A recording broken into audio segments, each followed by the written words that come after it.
Okay, good morning, everyone. We are on a tight schedule, so we are going to get going. Welcome. We are thrilled to have you join us for the 2024 Real Estate Review, and we are very pleased to be hosting today from this beautiful venue, Bella Vita, in the city of Airdrie, which is located on Treaty 7 territory. So we acknowledge this land is the traditional home of the Blackfoot Confederacy, including the Siksika, Piikani, and Kainai, the Tsuut'ina Nation, Stoney Nakoda Nations, including Goodstoney, Chiniki, and Bearspaw, and the people of Métis Nation of Alberta, District 4. My name is Chad Sheldon, an Economic Development Officer, focused on investment attraction with the City of Airdrie. And in the other duties as assigned category, I am also your host for this morning. I am looking forward to it. We have a dynamic morning ahead of us. It is fast-paced and we have a lot of speakers. So a little bit of housekeeping. We'll do that first. We'll do that quickly. Now is a good time to check your cell phone volume. Very low would be great and appreciated. Thank you. If you need anything during the proceedings, I'm going to have the Economic Development team wave here. So you can go to one of these fine folks if you need anything. Like more, I'm thinking along the lines of, do you have a pen or where's the washroom? Not, can you help me with my development permit? That is way out of scope today, way out of scope. Online, hello, welcome, thank you for joining us. If you need anything or have tech issues, an email or note in the chat. Chelsea will help you with that. For those in person, feel free to get up, help yourself to water, coffee, really good pastries. Help yourself anytime to those. Washrooms are here. If you need to, feel free, come right in front. They're in the back here. We won't even acknowledge it. We'll just let you walk right through. You're welcome to do that. There's two emergency exits. One is right out the back, right across from me.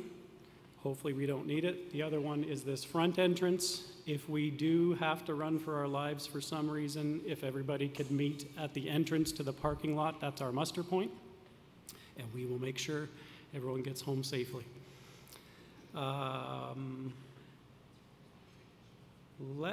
Wi-Fi. Let's do Wi-Fi.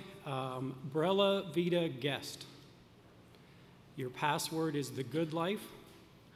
Ron assures me if I say the password is the good life camel, he said any tech person will know what that means. I have no idea.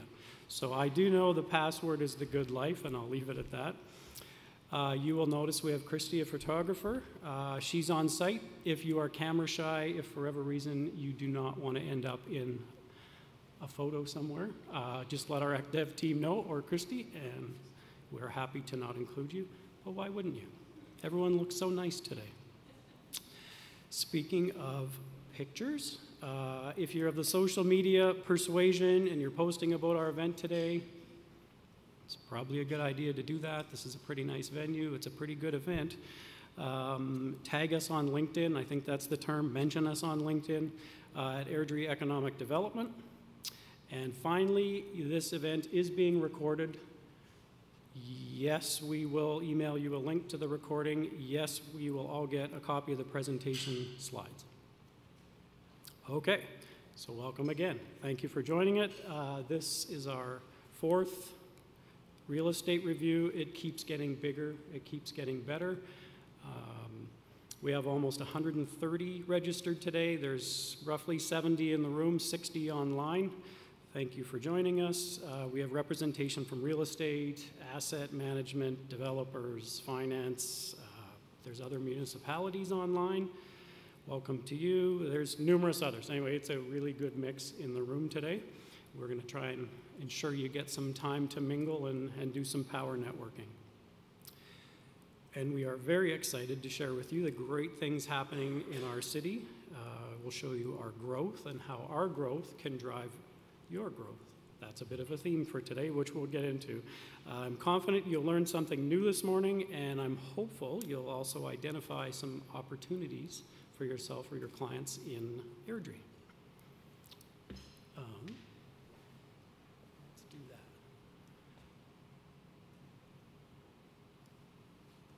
So today's agenda, it is in the chat for those of you online. There's a physical copy at every table. So share those. We have a packed schedule, as you'll see on that agenda. We have 12 subject matter experts. They are speaking to city initiatives and Airdrie's real estate environment. It will be very rapid fire. Speakers have no more than 10 minutes. They go back to back, and I've abbreviated, just so you know, all of your introductions a little bit so that we can keep things moving. We are aiming for a 15-minute break around 10:45. Online, there's more for you to watch online. Online during the break, we're going to play 15 minutes worth of really great city videos that we'll share with you in terms of our marketing campaign. We will get you out of here on time. So that we are shooting for noon Alberta time. We are committed to making sure that we will get you out. And then questions. So we're going to do our best to allow for questions. You will have that opportunity. We are going to save them up for 2 specific Q&A sessions, though. So if you're in person, the notepads on your tables, utilize those as you think of a question. Please write it. It would be super helpful if you could do 1 question per page. When we get to the questions section, our ECDev team will run around, grab those questions. We will get those to the right person, the right subject matter expert to answer. And in the event we don't have enough time to answer all of them, we won't.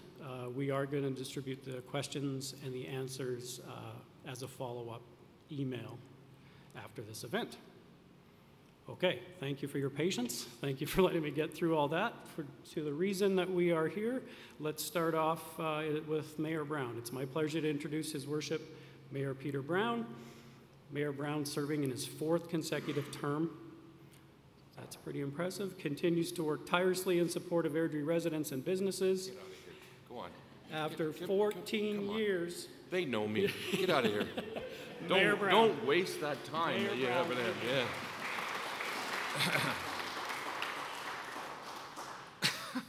He's a Gemini, you know. Anyway, just kidding.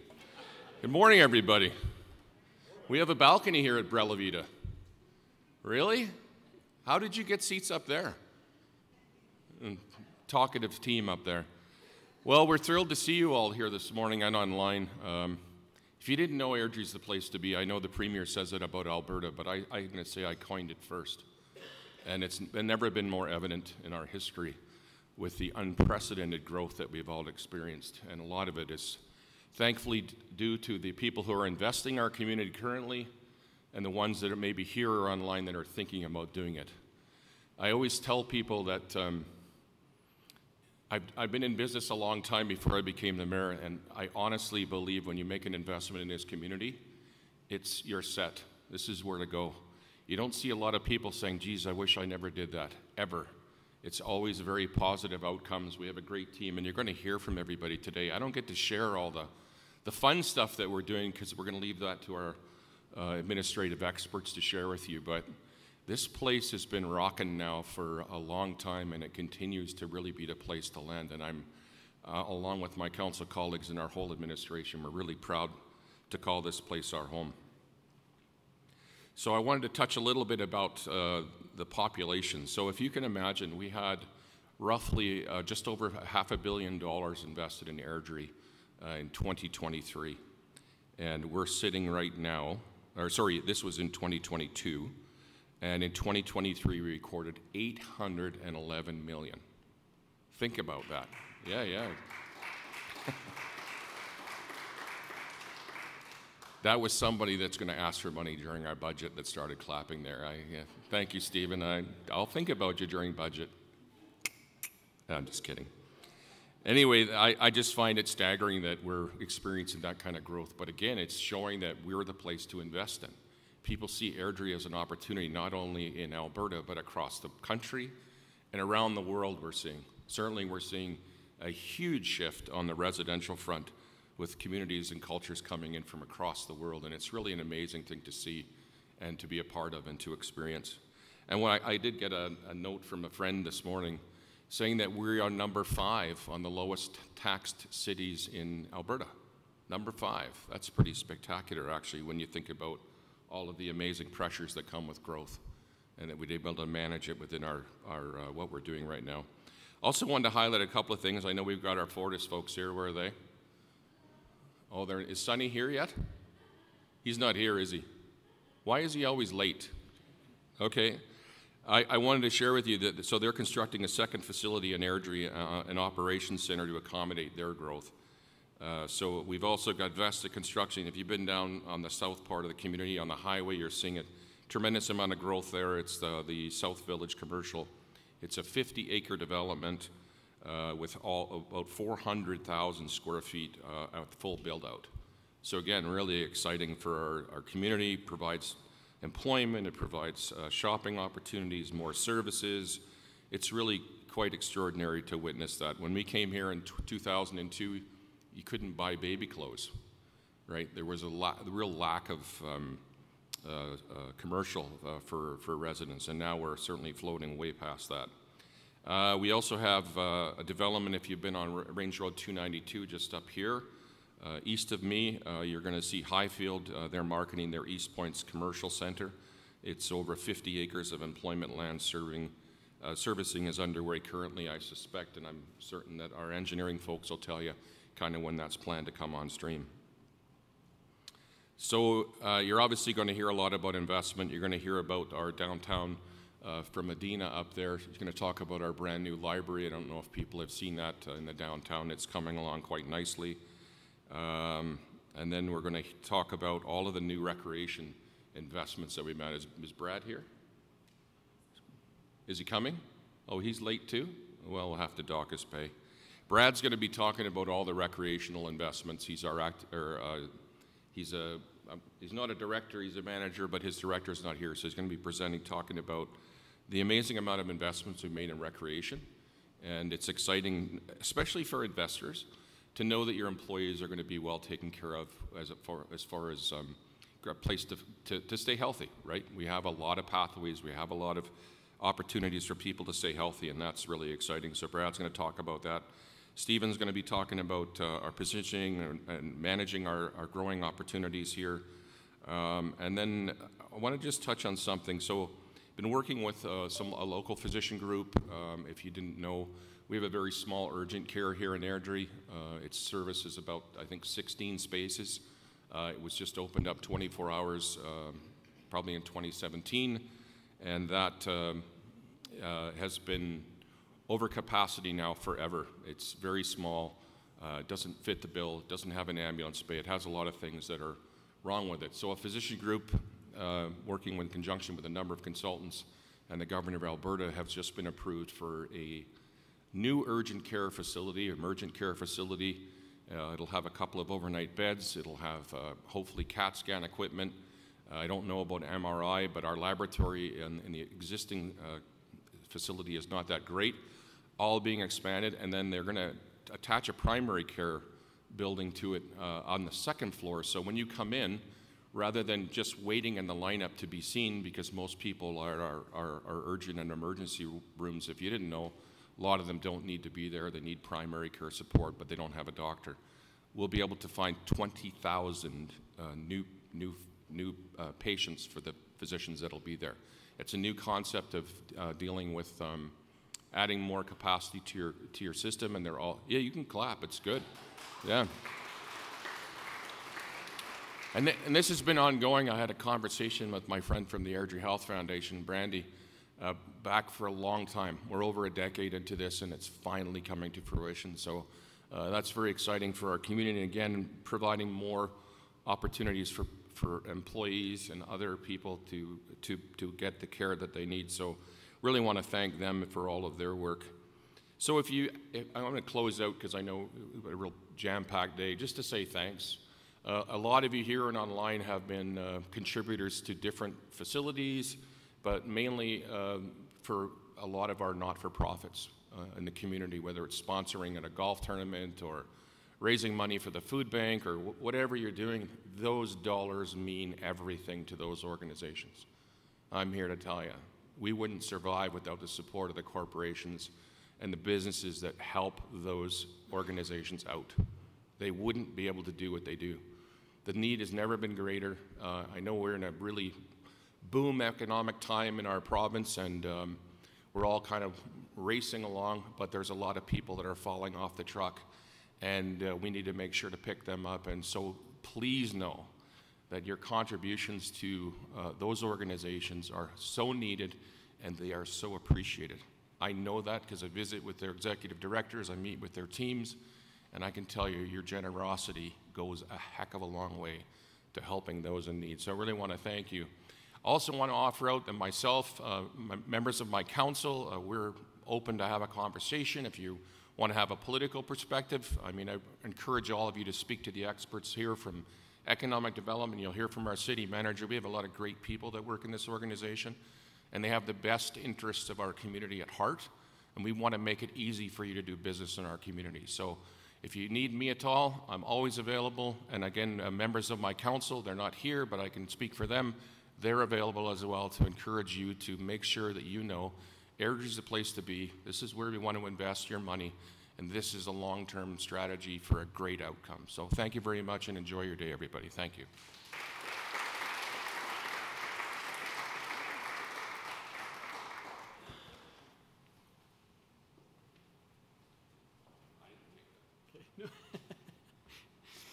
Thank you, Mayor Brown. There is a lot of growth, a lot of exciting projects. So here to tell us all about how we're going to manage that is City of Airdrie CEO Horacio Galante.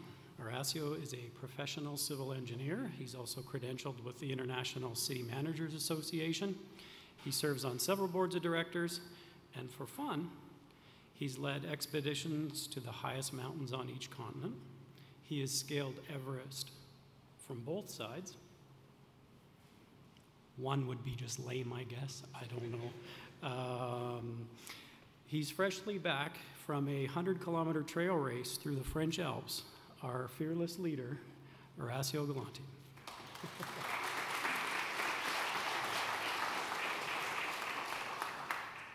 Okay, thank you, Chad, for the introduction, and good morning, everyone.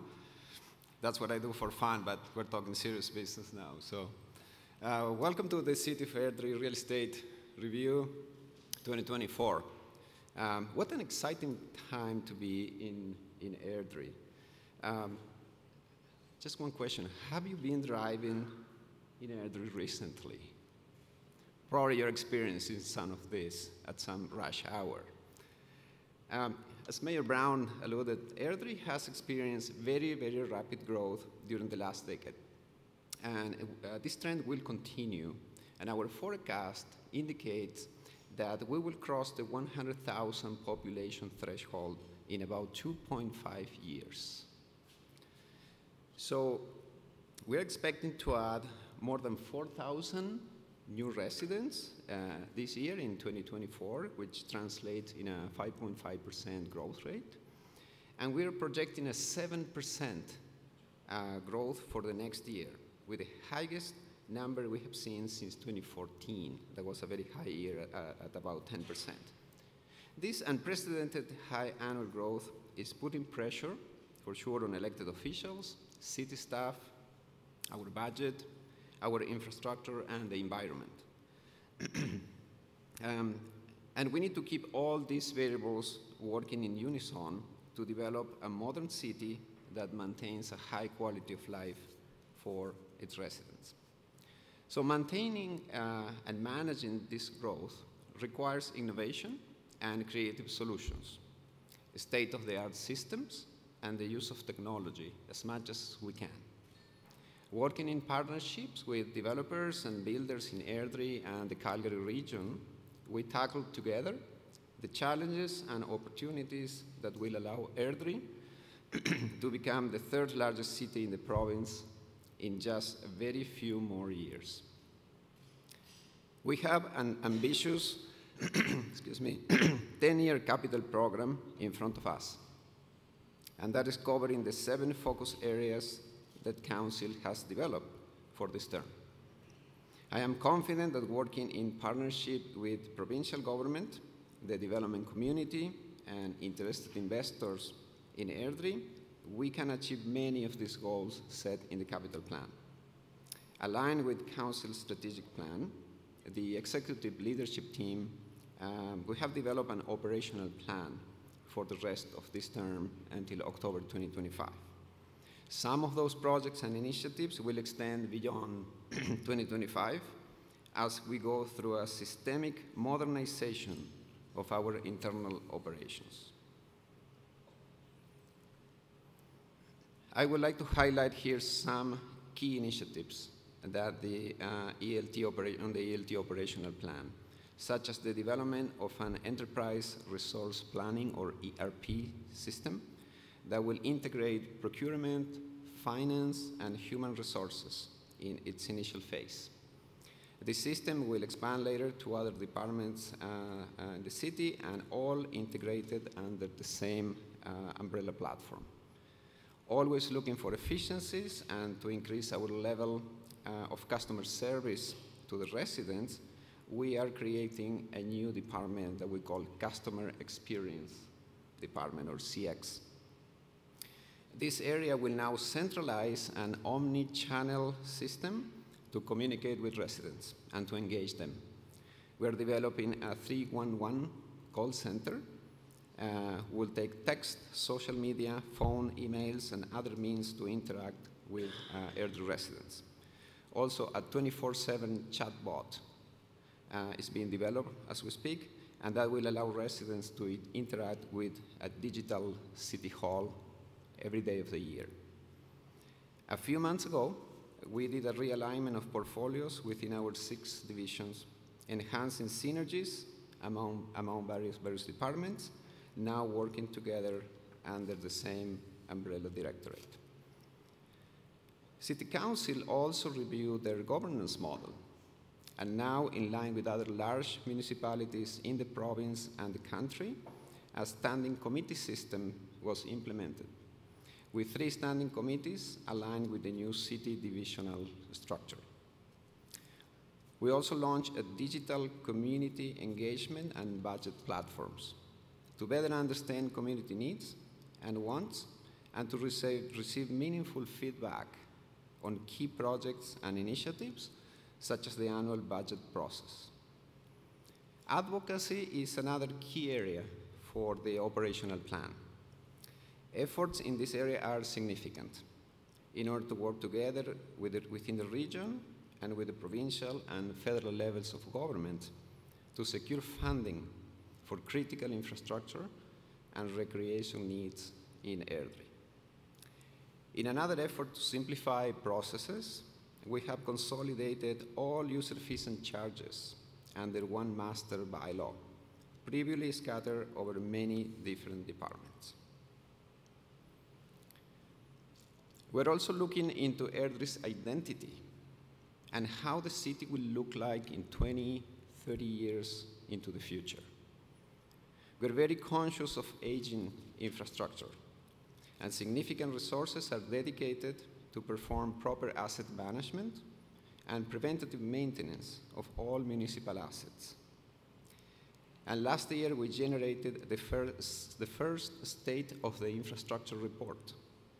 This report is being now updated and refined in a 3-year cycle, and it will be a tremendous source of information to determine the optimum allocation of resources and funding in our 10-year capital plan.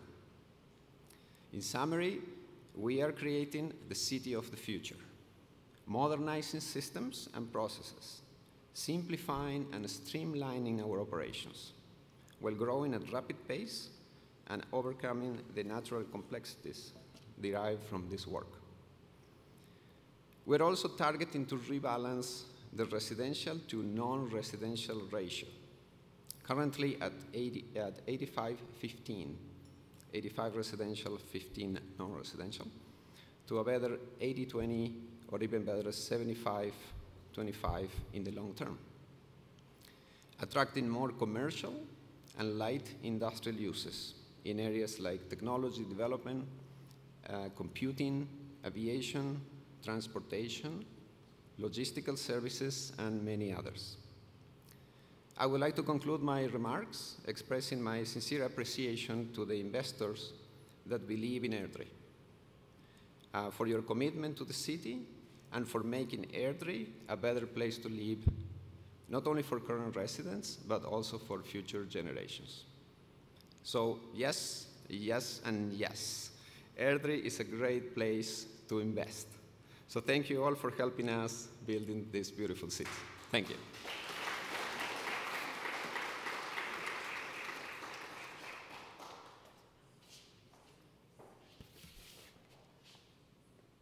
Thank you, Horacio. Adina, I feel like with Adina and Jessica up there, what are the old guys' names in the Muppets? That's what, I feel like I'm about to be heckled. Yeah. Anyway, thank you, Horacio. So next, let's bring up Jordan Furness, Team Leader Policy Planning. Jordan is a city planner with 17 years of experience in development planning, long-range planning, and strategic thinking. He's worked on a variety of projects across more than 10 Alberta municipalities, so fair to say, Jordan knows Airdrie in this region fairly well. Jordan?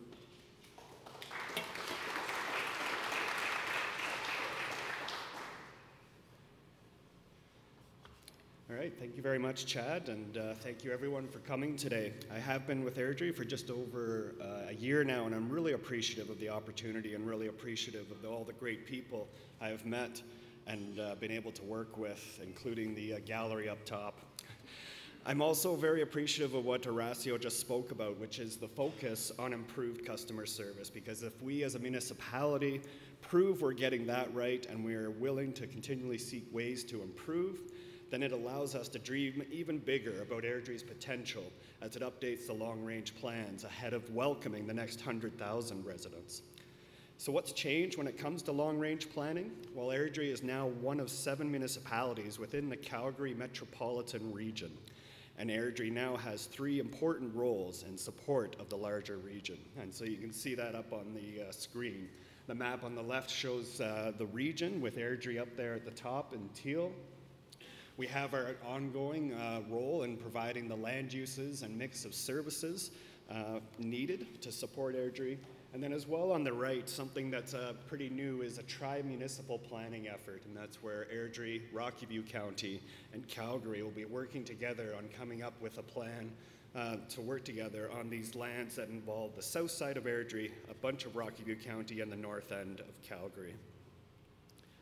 So what's changed? Airdrie must now have its city plan approved by the Calgary metropolitan region, as do all the other municipalities within the region. The region approved 2022 growth and servicing plans, and they identified Airdrie as a preferred growth area. And it's supporting Airdrie with determining the corresponding infrastructure, whether that's physical, social, cultural, or environmental, to support Airdrie's growth into the future. As we plan for Airdrie's future, why is it that we think people who have invested already in Airdrie made a great decision? Well, 3 reasons. Location, location, location. I'll expand on that in a minute.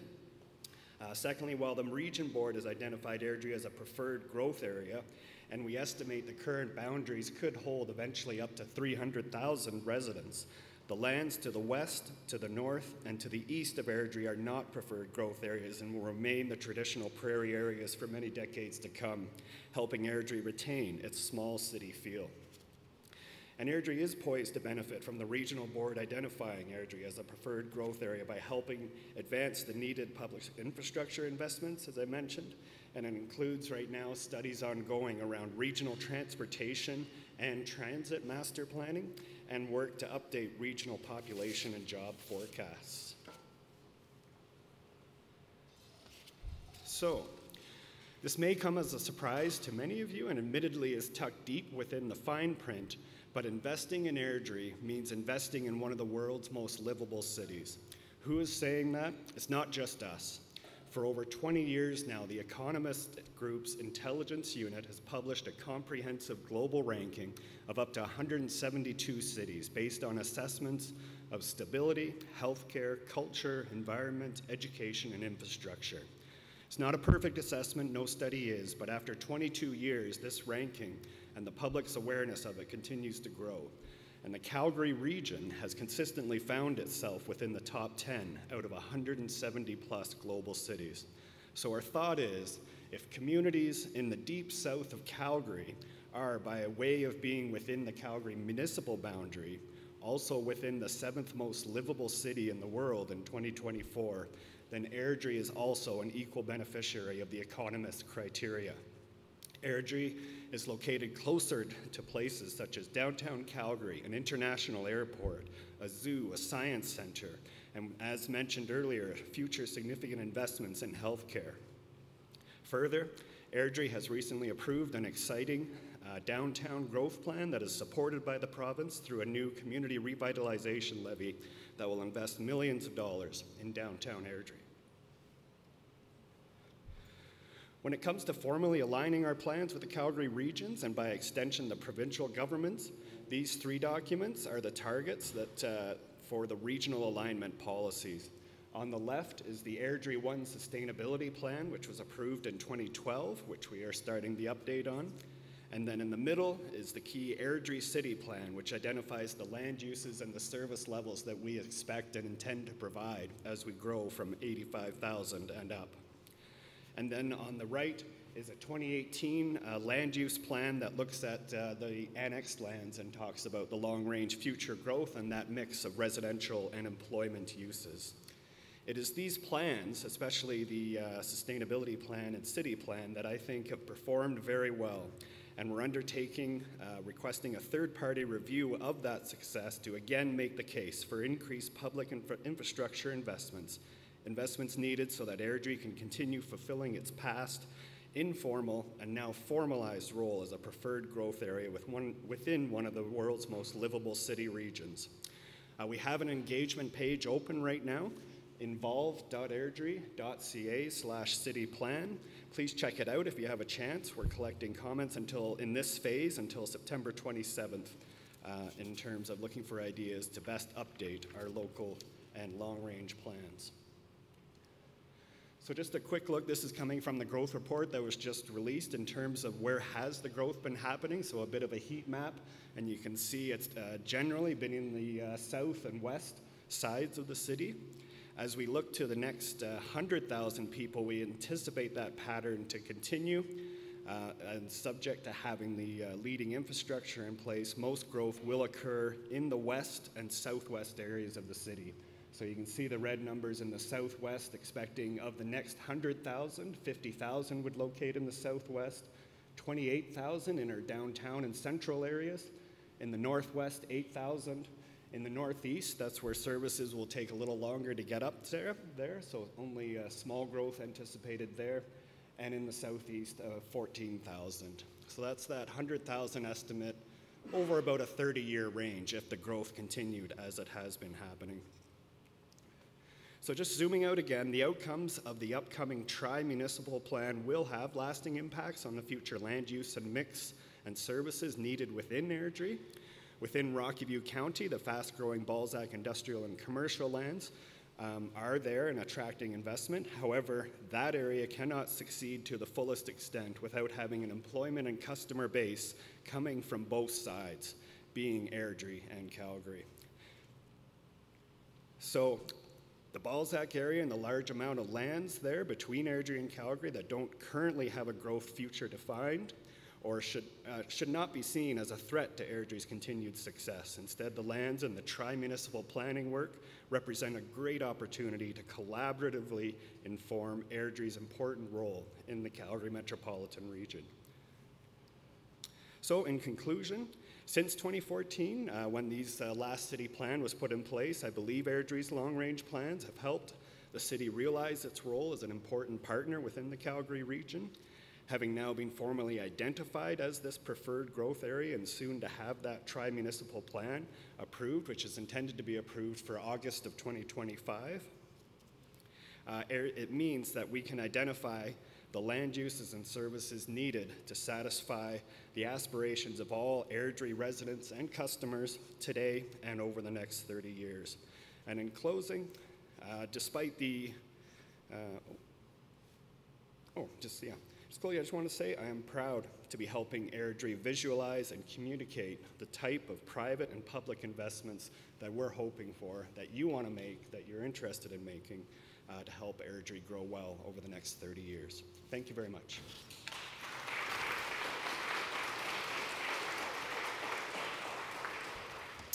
Thank you very much, Jordan. Important announcement, thanks to Charles online, who's let us know Statler and Waldorf. Thank you, Charles. The chat really lit up there. Thank you very much, Jordan. Probably a good time now to speak to the guy with the small task of keeping ahead of the infrastructure for all of this growth. So, Rick Williama, Manager of Capital Projects and Infrastructure. Rick has worked in the engineering field for over 26 years with a background in geotechnical and materials engineering. He's worked in the private sector. He served as Manager of Engineering Services for Rocky View County, and fortunately now leads the City of Airdrie's capital projects and infrastructure team. Rick knows the development industry from both sides, which really will allow him to help you find creative solutions. Rick.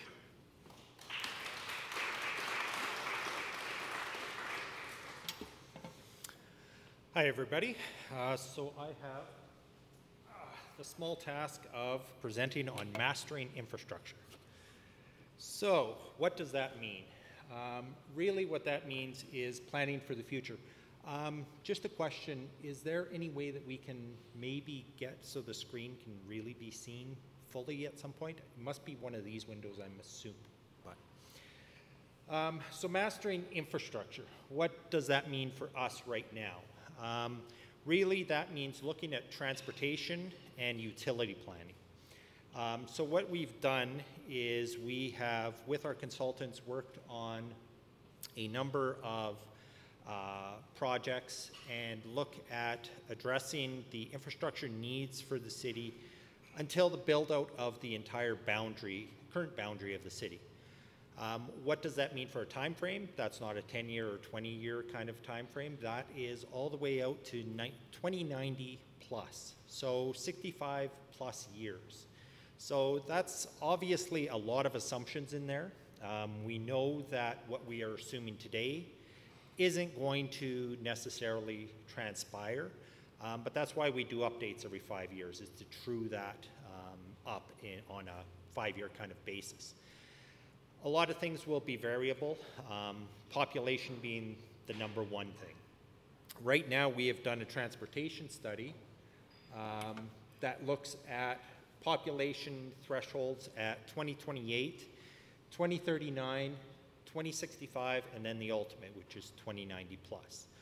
Those corresponding populations are 110,000, so that's well over the 100,000 threshold that we were talking about earlier within a couple of years. 144,000, 203,000, and 265,000 people. So that's what we're projecting will be the population within the boundary of the city of Airdrie at around 2090, give or take, obviously.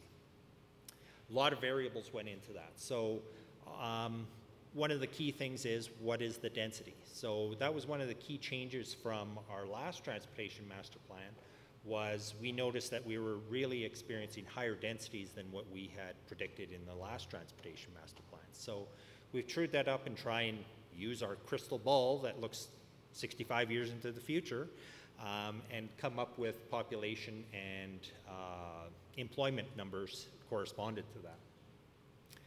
So what does that mean in road network investments? You can see that number there, $780 million within the next 65 years. Now, obviously, that's a very large number. Certainly wouldn't want it to be coming out of my pocket because it wouldn't go very far.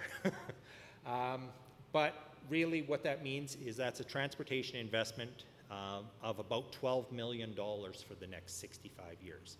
So when you bring it down on a yearly basis, it's a lot more reasonable number, but that's still a significant number, obviously. And that 65 years, obviously, there's a portion that we obviously need to fund, and that's within our 10-year capital budget and obviously ongoing every year. So obviously we need council support and we need investment to drive that, so that's one of the key things. So on the water, wastewater, stormwater portion, obviously we need those services to be able to service everybody in the city of Airdrie and all the businesses. So when you flush the toilet, you want that water to go somewhere and not obviously show up in the basement. So that means we need wastewater investments. One of the key things is City of Airdrie, and we've kind of found that out this year because of the water restrictions with the City of Airdrie, or City of Calgary, I should say, and City of Airdrie. A lot of people don't even know that the City of Airdrie is serviced for water and wastewater by the City of Calgary. So we receive water via pipelines from Calgary, and we also dispose of our wastewater down to the Bonnybrook wastewater treatment plant within the City of Airdrie, or City of Calgary, sorry. That means obviously we need servicing from the City of Calgary. We are at a point now where we're near reaching the capacity of our wastewater lines, so we need major investment into building a new pipeline to dispose of wastewater to the City of Calgary. And within a few years, we'll also need another pipeline to supply water from the City of Airdrie. So we are in negotiations with the City of Airdrie, or keep saying that, sorry, City of Calgary. And we are also in negotiations or discussions with the provincial government for what could their contribution be to these major infrastructure upgrades that are required. So we keep doing that. We continuously meet with the development industry, continuously meet with provincial officials, given every opportunity that we have. So we're really driving that point that Airdrie is a place to invest from all facets of development. So investors, development industry, and the province. Everybody sees Airdrie as an investment opportunity, and associated with that, obviously, there's needs that need to be paid for. So if we look at the totals for investment for water and wastewater, you're looking at wastewater at about $221 million and water investment of about $385 million. So again, kind of an equal scale to that transportation needs, looking at probably $10 million a year if you based it out through that 65 years. Obviously, especially with water and wastewater, there'll be points where it's a larger number because you're building a lift station or something like that. So 1 year it might be $30 million, but then if you balance it out over the entire time, we would be kind of within that $10, $11 million investment range. So that's kind of my presentation. I didn't have a lot of slides today, but this is kind of our message. I can't even read it, but with the capital projects that we do, we're trying to encourage investment, and we want to ensure the growth of the city and continued investment. As Horacio had said, we want to try and move a little bit more to commercial industrial. That percentage breakdown where it's mostly residential right now, we want to kind of get a little bit more of a balance. And we're putting infrastructure in place to be allowed to do that. So that pretty much summarizes my presentation. I will be available for questions. I know I don't know a lot of you.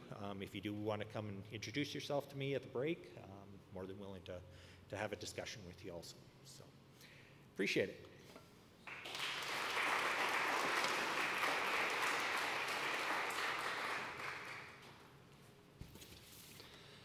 Thank you, Rick. That is a bit of a pain. We apologize, everyone. We are going to send out, as I said, all the slides to everybody, so you will get a good copy of these slides without the sun on it. I'm in economic development, so I feel this is a good time to let you know that one of the great things about Airdrie is it's one of the sunniest cities in Canada. We get 333 days of sunlight a year in Airdrie. Just throwing it out there. Thank you, Rick. Right. So now we will bring in the lovely and talented Mike Boyd, talking about trends in Airdrie Assessment. Mike leads evaluation team responsible for assessing over $2 billion in market value. He has developed tools such as the Fiscal Impact Calculator and Airdrie's Comprehensive Vacancy Study. We'll talk about that. Recognized for his expertise in fiscal impact analysis, Mike supports the development proposals and represents the city at Assessment Review Board hearings. Mike.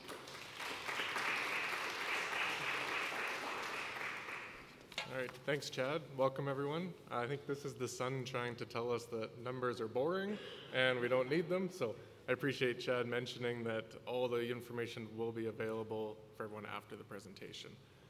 So before I dive into the results of this year's vacancy study, I want to provide a summary of the work done to arrive at these numbers. The process starts by visually inspecting every non-residential property and recording whether the space is vacant or occupied. We then cross-reference this information with the data submitted to us during the request for information process. Finally, we review all of the current listings to see which spaces are advertised as available for lease. Properties that were under construction as of July 1st and any special use properties such as hotels, motels, religious institutions, schools, and mini storage facilities were excluded from the analysis.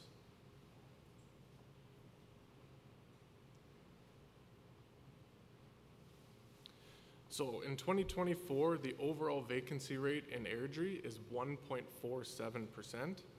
When we break that down into the three common segments, we see that the commercial vacancy rate is 2.84%, the industrial vacancy rate is 0.71%, and the office vacancy is 3.75%. So this slide shows the vacancy rate trends since 2018. All of the rates are low, and we haven't seen a single category reach above 7% since we started doing this analysis. The large jump in office vacancy for this year is mostly caused by a two-story office building that was constructed at 400 Main Street and remains vacant. Here's a photo of that property for reference. Since we have less than 300,000 square feet of purpose-built office in Airdrie, even one building can have a large impact on the results.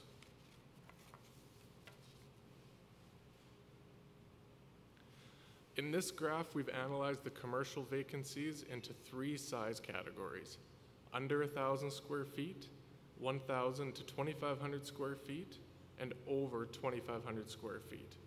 All of these categories yield similar results with vacancy rates between 2.6 and 3.6%.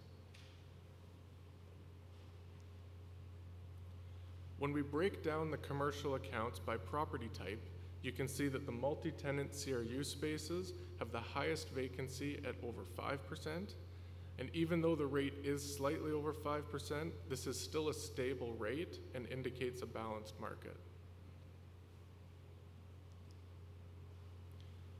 So this chart illustrates the industrial vacancy rates for three size categories. The rates are relatively similar aside for the spaces over 3,000 square feet. This is predominantly due to the fact that large operations are owner occupied and tend to have little turnover.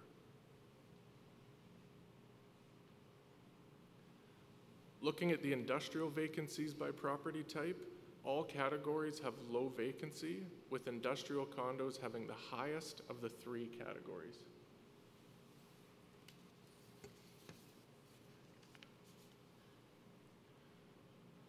Now we're going to take a look at the current built inventory in Airdrie. So industrial properties account for the largest portion of the built inventory, with a total of 6.1 million square feet. Commercial properties follow with 2.9 million square feet, and office makes up the smallest portion at 275,000 square feet. So 65% of the current built inventory in Airdrie is dedicated to industrial use. This dominance of industrial properties highlights the importance of this sector to our local economy. So this chart provides a detailed breakdown of the commercial built inventory in Airdrie.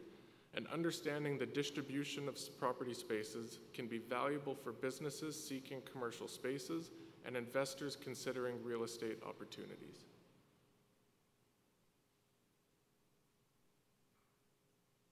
So turning our attention to the industrial built inventory, single-tenant warehouses make up the largest portion of the inventory, accounting for over 50%. This is followed second by condos, representing 18%.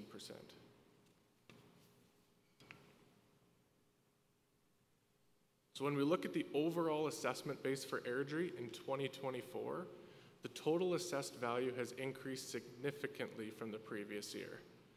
So residential property values have grown by $2.3 billion since last year, reaching a total of $14.9 billion. Non-residential properties have increased by $211 million, reaching a total of $2.2 billion. It is important to note that Council's long-term goal is to achieve a 75-25 split between the residential and non-residential assessments, with a short-term goal of reaching 80-20 by 2030. We are currently at 87-13. So how does our 87-13 compare? So this chart illustrates how the assessment base ratio varies across 3 cities. Airdrie has proportionately more residential compared to Red Deer and Lethbridge. So this slide shows the total assessment base attributed to residential and non-residential properties over the years 2015 to 2024. As you can see, the residential assessment base ratio has been steadily increasing over these years. Conversely, the non-residential ratio has been decreasing. This trend shows that residential properties in Airdrie have been growing at a faster pace than the non-residential market, and it illustrates a shifting balance between these property types.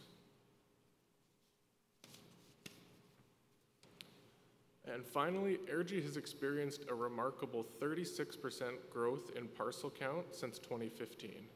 This steady upward trend demonstrates a consistent demand for new housing, commercial properties, and other developments.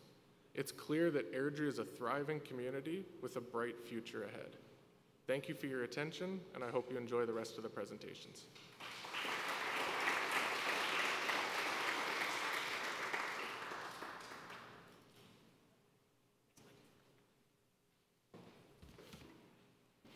See, he really is. Lovely and talented. Like some guys just have it all. Thanks, Mike. Now, I get the pleasure of introducing our online speaker. So we're going to switch it up a little bit. So back by popular demand, that is true. Paul Richter, Director of Market Analytics with CoStar, is online.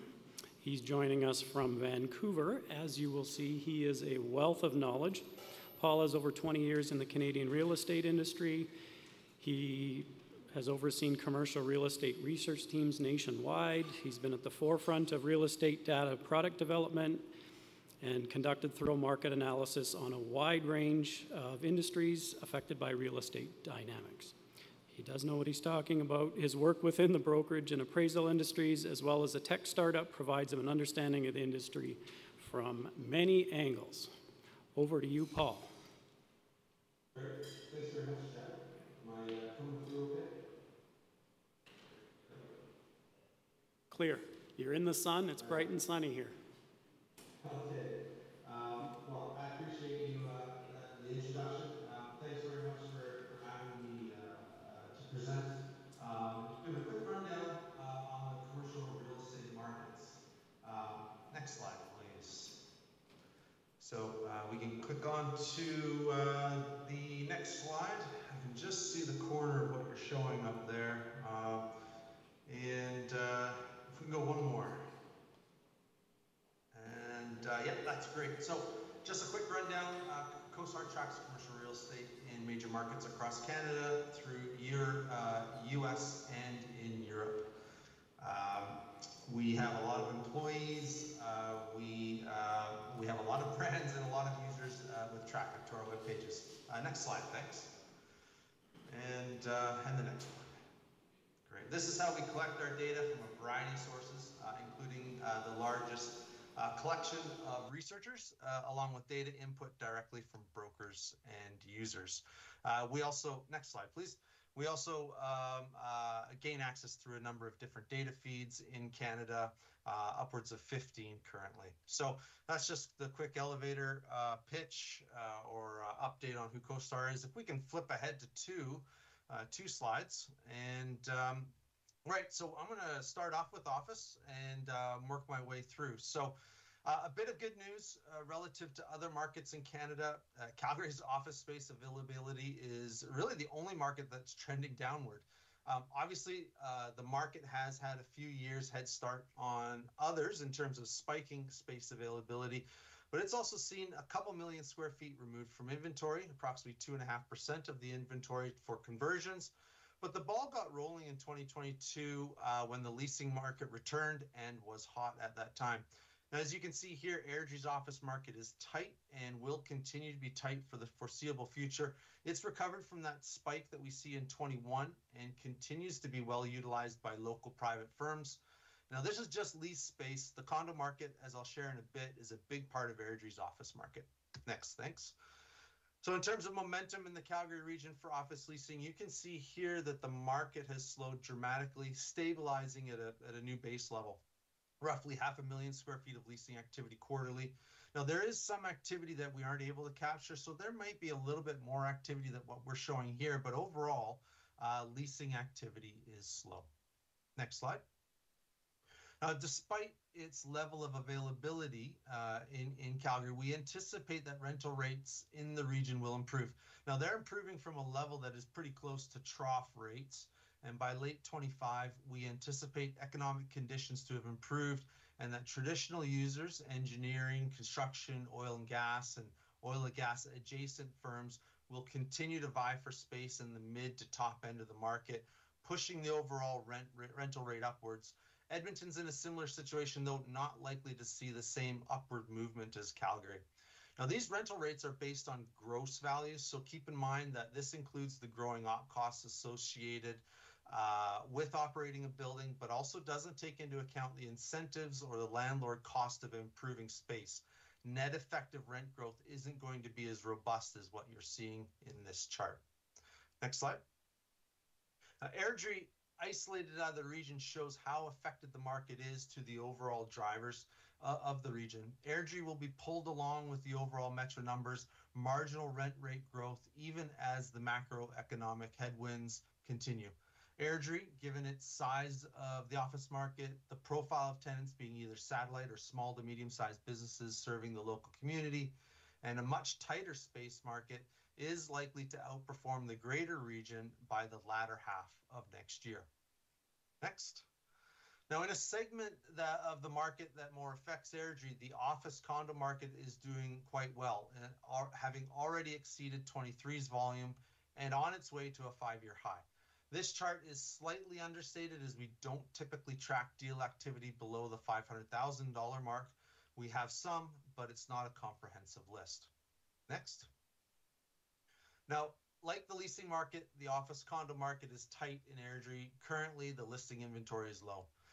In Airdrie, flexible zoning designations like IB1 or direct control districts allow for a wide range of uses, which does create some parity across the building types that allow similar uses. The listing at 52 Gateway is more of what I consider a traditional office space. The building at 2920 Kingsview, however, is laid out in a way that would work for business services, indoor rec, and even some food-related businesses. The pricing history at 2920 Kingsview has held over the last couple of years, with the last trade being just less than 5% off peak price in 2022, a marginal difference that could be explained by market conditions, space finishings, but likely a combination of both. Next slide, and next one, thanks. Now, switching to the industrial market, you can see here that we're now into the tails of the current construction cycle in what has been the most prolific construction cycle dating back to about 2015. There was a slight overshoot with the number of speculative builds delivering in the first half of this year that have not yet been secured. Now, that said, Calgary developers have shown in the past their ability to turn down development taps or up or down with relative ease compared to other markets. Spec space continues to be secured. In fact, I believe a 500,000 square foot building in the Balzac area that was started on spec has just been recently leased, indicating a continued demand, but it's just not as fervent as we've seen in recent history. Now, currently, we're at about a 4.5% vacancy level in what I consider to be within the low end of the balanced market band. If vacancy unwinds as per our forecast, we'll remain within that band, but closer to the higher end. Next, please. You can see here just how much leasing activity has slowed, and that is being experienced across the board in small to large industrial bays. Now, space availability in the small to medium spaces remains tight, which has led to fewer options for consideration, which was aggravated by the focus put on distribution building development over the last 2 years. For now, there are a number of options in the big bay format, but the market appears, for the most part, to be satiated. Next, please. Now, this time last year, when I presented, Calgary led all markets with the equivalent of 5.2% of its inventory under construction. Today, that sits at 2.8%. Now, there's a healthy proposed pipeline that can be turned on. Airdrie and Rocky View County have committed to turning around applications quickly. Combine that with land availability, a construction cycle can form far quicker than in markets like Vancouver and Toronto, which are plagued with excessively long planning cycles, tight land markets, and the requirement of moving tenants off a site before development can take place in most instances. Next slide. Now you can see here just how quickly the construction starts were turned down this year in the greater Calgary market. The starts are the light blue bar with the year-to-date deliveries in the darker blue bar. Next. Now I mentioned the availability of distribution or big box space in Calgary. The southeast area of Calgary had more custom builds and slowed its construction cycle quicker than the Balzac area. Now in total, there are about 16 maybe now 15 single tenant availabilities that are over the 100,000 square foot mark. They are either under construction or were built in 2021 or after. Next. Now, zeroing in on the smaller bay spaces, since the start of this year, we're seeing vacancy unwind, but only marginally. Leasing is slowing in this segment as well. I don't believe we'll actually see the forecast vacancy trajectory continue its way upward throughout 2025. I think we'll continue to see a relatively tight market within this segment until more space can be delivered. And next. Now, relatively, Airdrie is a small submarket, and the resulting supply-demand vacancy chart is spiky. However, Airdrie, like other submarkets in Calgary, has seen significant declines in vacancy over the course of the last 2 years. Again, our house view forecast is projecting higher vacancy rates north of 4% in the latter half of the year. Next slide. Now, in terms of rent growth, we're really seeing the wind come out of those sails a fair bit. That is the case across the nation. Now, I mean, when I say the wind is coming out of the sails, I mean the wind is basically stopped in every other market outside of the Calgary region. Now, Airdrie, because of its inventory of space that presents flexible uses, rates are higher than what is seen in markets with a wider range of buildings. However, rent growth has persisted, but we anticipate it to continue to slow over the next year before picking up again in a year's time as restrictive policy is scaled back and rate cuts accumulate to the point that retail spending and business investment improves. Next slide. Now, going forward, just based on what we've seen in recent approvals and, of course, the shovel ceremony, Airdrie will be opening up 50 plus more acres for development in short order. With Airdrie's population growth, its ability to service the QE2 corridor in both directions, access to the airport, the growth in distribution tenants in surrounding areas, any new space coming to market offering a variety of uses like IB zoning designations do is likely to do well. Now, the developer's track record in today's market is one of the best. They'll likely attract smaller distribution firms along with a list of small to medium-sized bay users that will combine a mix of office, showroom, and light industrial uses into one footprint. The land pricing appears quite competitive at $550 an acre. This is very likely to attract developers from across Western Canada at that price point. and they'll likely move to secure lots as they're carved off. Now, ultimately, this area is to see some residential development added to the immediate south. Next slide. Now, a couple of recent developments in Airdrie that really speak to the draw of the city of Airdrie. Again, its population growth being a market just outside the urban core. It has attracted two specific developments that I believe are real feathers in its cap. First is the data center, one of Alberta's largest. Data centers will continue to be attracted to the Alberta market, and opportunities such as these will continue, but that does depend on shoring up redundancy in terms of power requirements. Now, second is the operations center for utility provider Fortis. Hello to the folks there. I wish I had a better picture of this development, but as of June, the walls were being tilted, so by now the development is much further along. I understand it's to house roughly 100 staff and will be open by late 25, potentially maybe early 2026, last I heard. We can move on to retail. Let me flip past the opening slide there. And now, you're starting to see a pattern now. Leasing activity is down across all asset classes. Now, that said, activity in this quarter has improved, the first upward move in over a year. Now, absorption has remained positive throughout, leading to a dwindling rate of availability, currently just under 3.5%. Now, there's a baseline of space that will remain available as it's only suitable for a small segment of the market, be it specialized spaces or space considered to be less desirable. But at the current level of availability, the market still falls short of balance, but is one of the better markets in Canada in terms of actually providing options for tenants' arrival or growth into the market. Next slide. Now, the Airdrie retail market was seeing significant leasing in 22, which has led to availability rate below 1.5%. Vacancy rates are well below that mark. The leasing activity taking place, or rather not taking place in Airdrie, is certainly not an indication of retailer sentiment. Rather, it's a case of a lack of new supply coming to the market. Now, tenants are picky about their location choices, but none more so than retailers. If there is availability, but the space doesn't work for one of a variety of reasons, they'll likely hold off or go elsewhere. Now, next slide. This takes us to the level of space that's come to the market over the last few years in Airdrie. There hasn't been much space added, but the space that has come to market has done remarkably well. Now, since 2018, just under 300,000 square feet has arrived, and that space is at least 97.5% leased.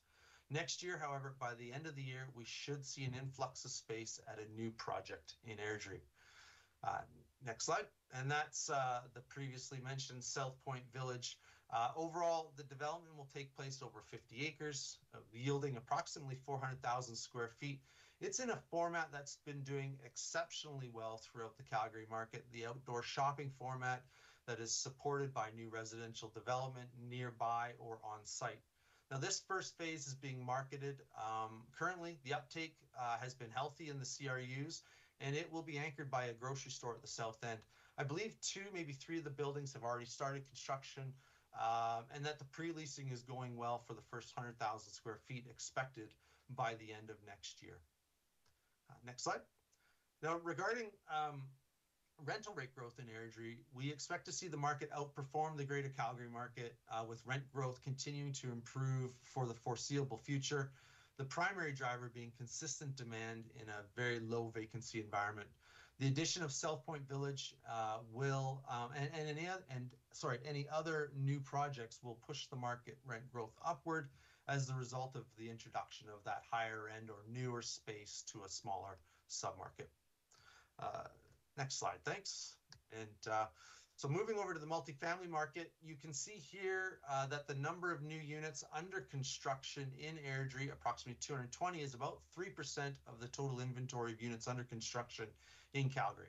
Now, Airdrie, over the course of the next few years, is anticipating its population to bump on an annual basis by 5 to 6%, taking the population to roughly 100,000 people by 2027.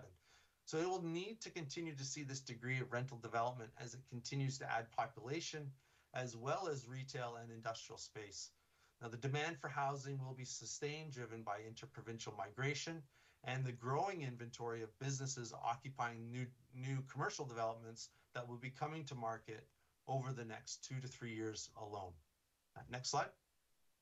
The promising thing in Airdrie right now is the significant uptick in the family-friendly housing.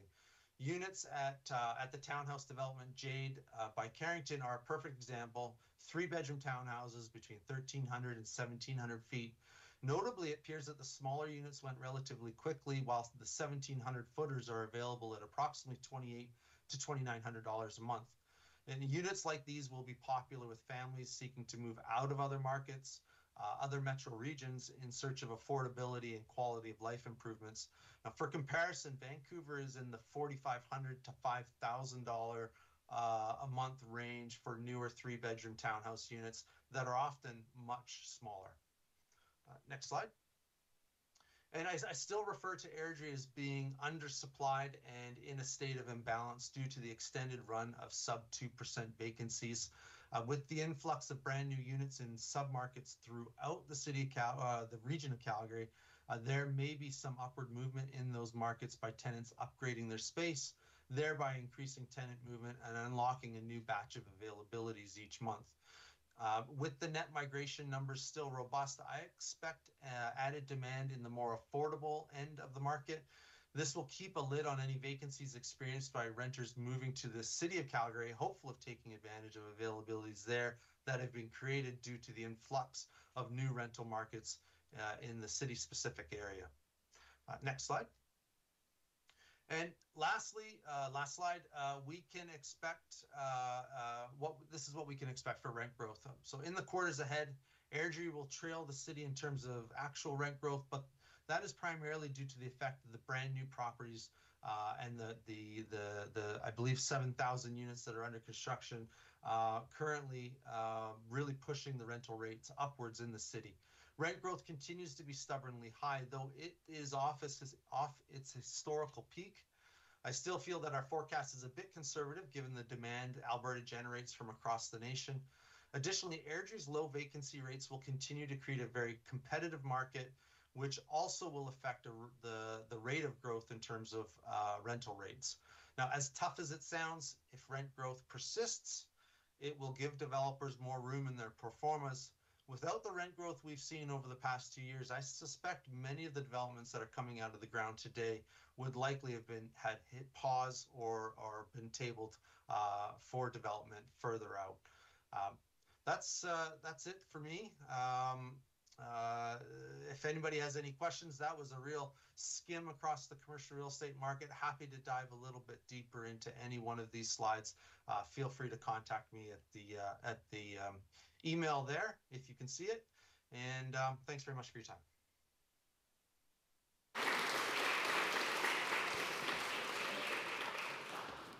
See, and that's why everyone asks for Paul. That is a lot of information. Thanks, Paul. Excellent synopsis again.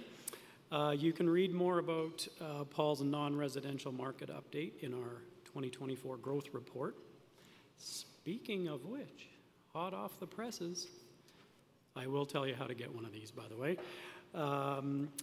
So this is our 2024 growth report, tracking development and change. So this is produced internally through a collaboration of ECDev, planning and development, growth application services, engineering, there's a lot of them, GIS, everybody's involved. It consolidates key real estate metrics to help the city and investors navigate the real estate landscape and growth. It tracks existing inventories, investments, projections of future land consumption.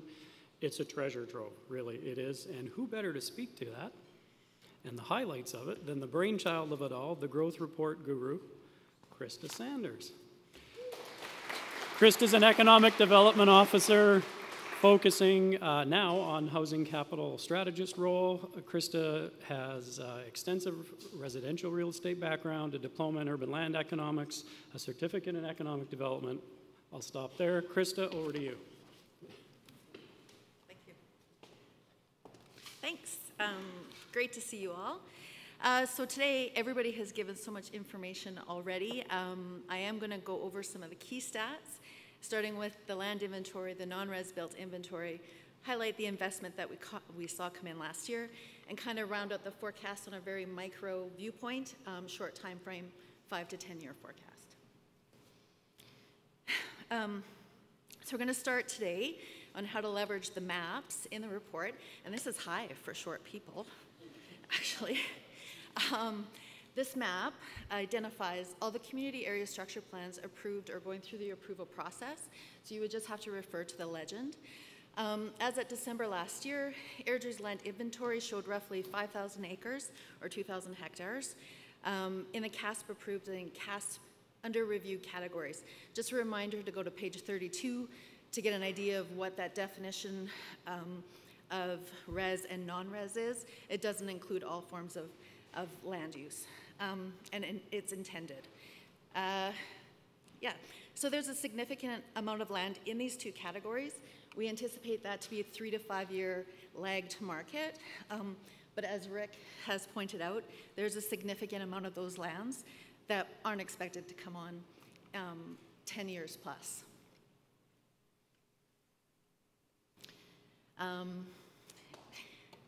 The next one is moving down the land development continuum into the unsubdivided land with land use, or essentially the NSP, which is Neighborhood Structure Plan.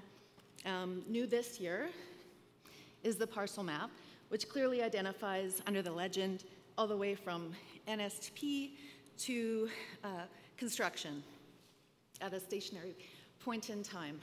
And I always get so nervous, I hate that. We expected 953 acres or 386 hectares in that NSP category. That is expected to be about a 2 to 3 year lag to market as opposed to the CASP. We expect to see most of those lands come to market, and that's about 67% residential. Last year, at that time, we saw about 551 single-family semi-detached under construction and 1,000 multi. Non-res built inventory, just a little bit sliced different than Mike. We got a total of 9.2 million square foot in Airdrie, non-res, representing roughly 2.24 billion square feet. This is significant. Airdrie has added probably 2 million in the last 2 or 3 years. Exceptional demonstration of quick absorption.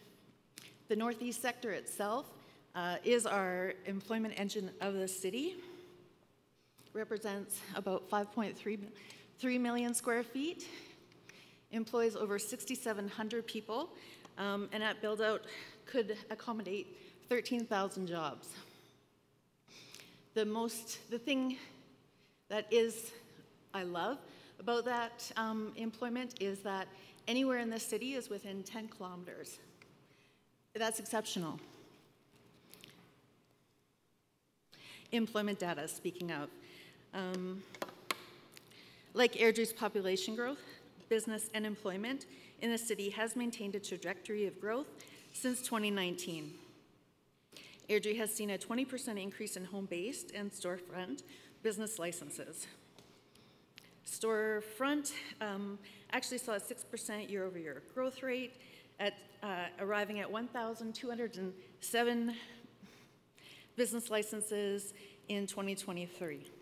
That is the highest number on record, so good job, Economic Development. Thank you. Yes. Total employment in the city also increased 17% since 2019.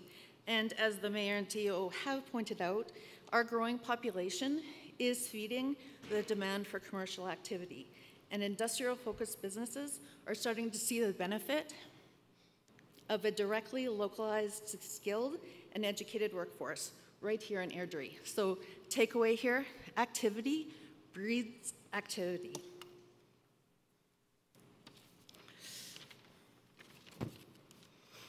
Investment. So as the Mayor indicated, $811 million invested in Airdrie last year. That's a 50% year-over-year increase. Specifically, we see most of this through estimated construction values. which now exceed $1.5 billion since 2019. Airdrie is a major player. I can say, though, predominantly construction values are realized, about 70% is residential. 14% year-over-year increase was realized on the residential, and non-residential did see a significant gain last year. And I think I need some water. Here, Royce.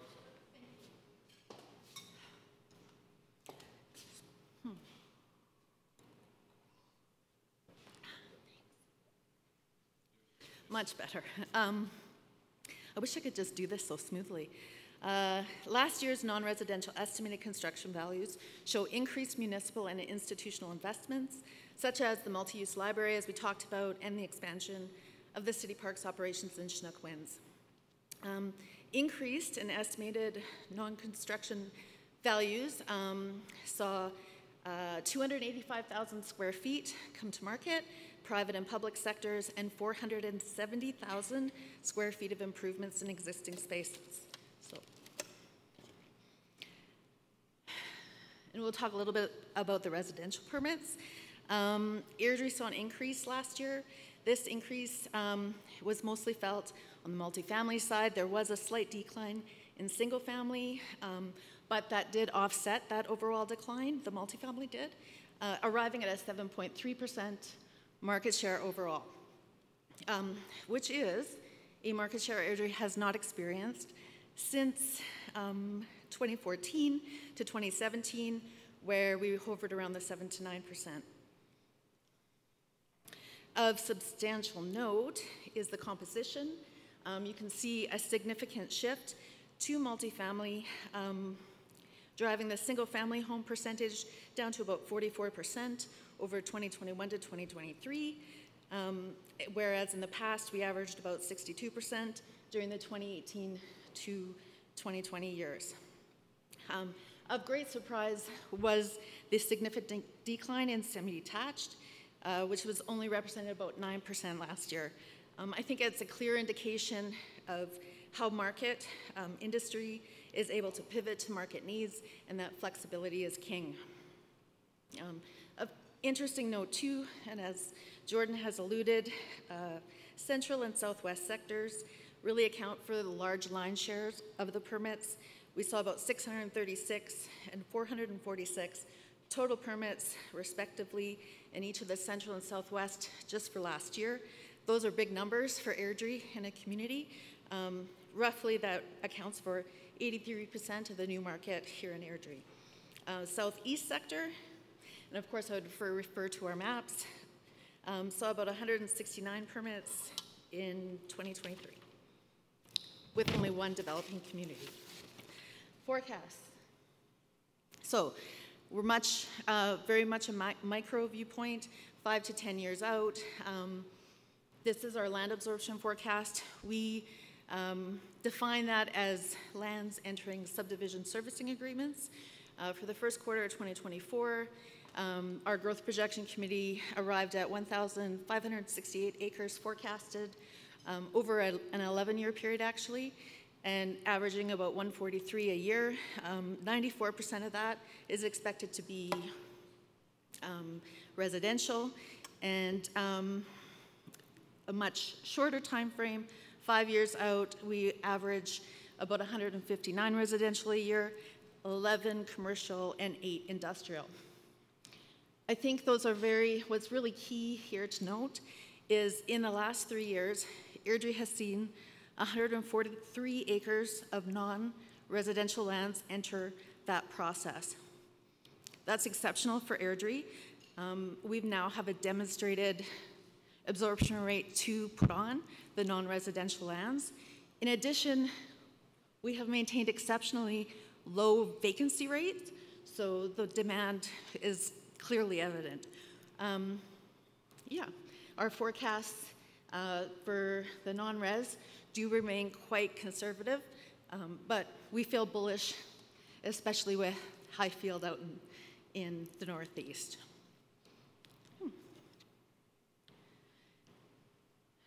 Permit forecasts, these were new this year. We actually have them out 10 years, and by community, by product type.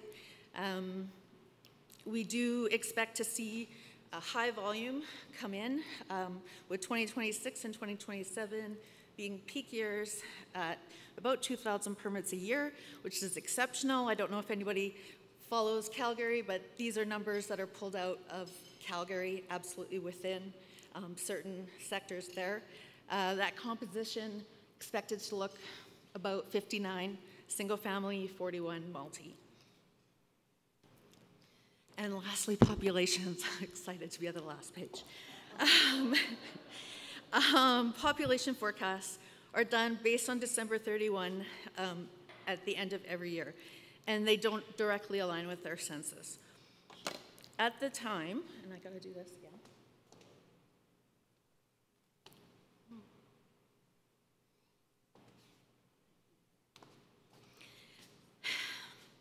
At the time that projections are completed, which was Q1 this year, we had anticipated that Airdrie would hit 4,000 in growth in 2023. When the census came out, it was clear, April to April, that we exceeded 5,000 people in a 6.9% growth rate. However, we kept our forecast going. The projections estimate that the city will grow by more than 50,000 people by the end of 2033. Peak years, and so that's 5,000 a year. Peak years of growth include 26, 27, which align with our permits. And we do expect that in those two specific years, Airdrie will add about 13,000 people. Of course, our population forecasts directly correlate to land development and home building activity. High population forecasts are a result of anticipated high levels of land development in the first half of the forecast period. So really, if this report is our report card, I think everybody got an A+. Great job. You can see the collaboration, working together. Public, private, arrives at some amazing numbers and amazing things for our city. So thanks for everyone to come. Thanks so much for your investment, and I hope you enjoy the rest of the program.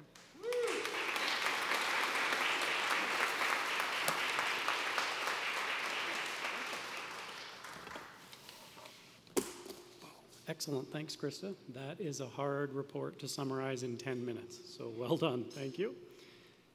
So, and I'll get into where you find the growth report soon, but we are at the point, we probably have time for a question or two or three. Okay, so we'll make this quick. Okay, so Sarah and team are walking around. If you have questions, let them know. They will bring your papers up. We will answer them on the fly. I think to get us started, I know there was one online, so I'm gonna, Director Oots, I think this is perfect. Do you want to take this one? Recently, the city passed the 80,000 population mark. The next big milestone is 100,000 residents. What challenges do you see with housing all these additional residents, and how do you plan to sufficiently address them while maintaining fiscal management? That is a great question. That's a big one. Director Oots will take that one.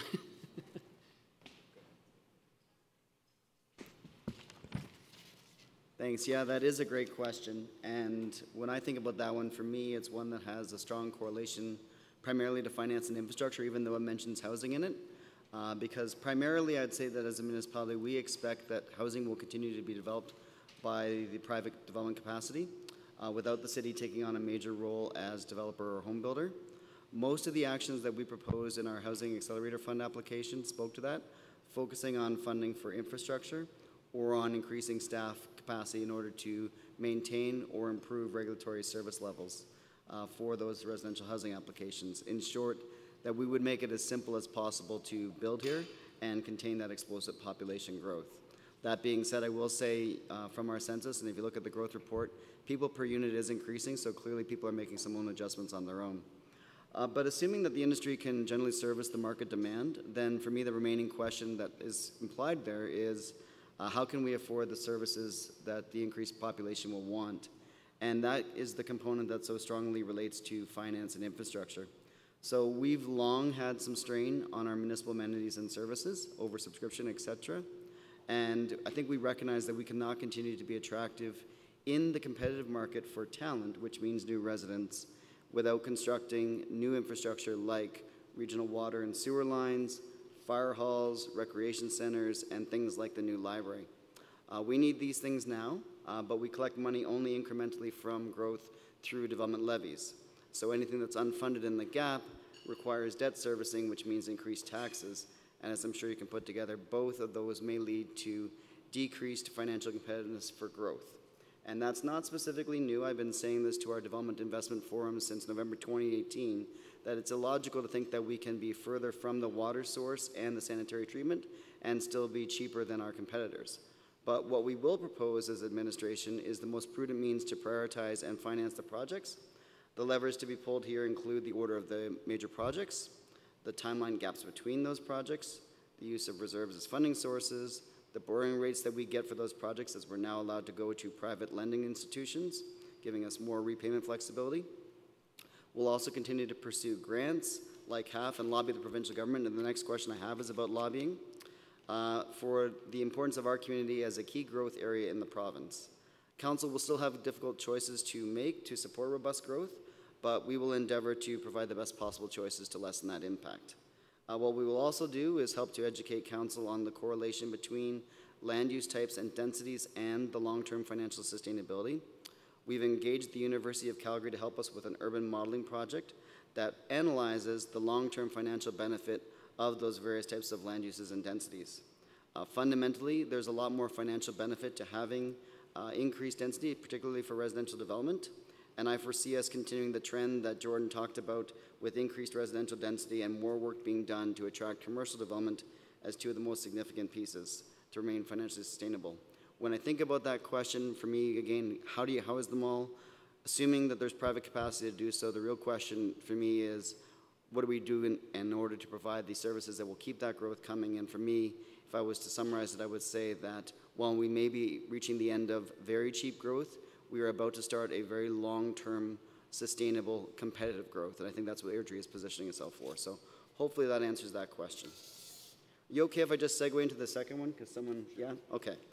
So the question that's been received here is, what can developers and business owners do to assist in getting the needed funds from higher levels of government? And can you provide the names of those that we should direct attention to? That is such a great question. So certainly that mining would be on that list. So I'm the Director of Strategic Growth and Investment. Our advocacy and intergovernmental services fall under my portfolio, so I'm happy to do that. Leona, you saw, is our primary intergovernmental. You can certainly reach out to our council members. You can certainly reach out to your MLA. But we do defined advocacy events each year, and I'm going to talk about that in my presentation after the break. So we do Airdrie Day at the Legislature. There may be opportunities to participate in that. We have airdrie.ca/advocacy as our website, and at a push of a button, we have automated messages that go to MLAs or MPs to seek some of the things that we want. So there are a whole variety of ways in which you can do that. Should you have your own channels to speak to MLAs or MPs as funders, et cetera, and let them know the types of infrastructure we need. You saw big numbers from Rick, et cetera. That would all be very appreciated. So there's a variety of ways. Those are some of them. If you want to have further conversation about it, catch me during the break. Any other questions? Okay, thanks.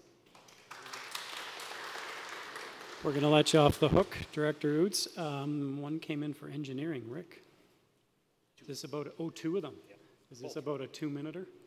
We'll go 2 minutes, then we'll get you to break. Honest, I promise. Okay, good. Okay, so I have two very related questions. I'll read them out. In light of Calgary's recent current water issues, why would it be beneficial to develop without water assurance? At what point is it envisioned to have its own water service? So I would assume that that's the city of Airdrie with its own water service. Second question, which is very related, why and when will Airdrie put in a water treatment facility so we don't rely on Calgary? So a water treatment plant or a wastewater treatment plant is not envisioned for the city of Airdrie. We have received water service and wastewater service from the city of Calgary for approximately 50 years. It was first pipeline was put in the 70s, late 70s. So we've had 50 years of reliance on the city of Calgary.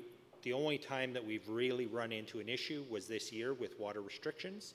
And that was really highlighted to the City of Calgary that they do need to start looking at having backups in their own system to supply their outlying communities that they provide water to. So City of Calgary is planning for that, and we obviously are supportive of that so that we can connect into, like that new water line I was talking about, would be coming from a different feeder main, obviously, so that we would be supplied with water on a continuous basis.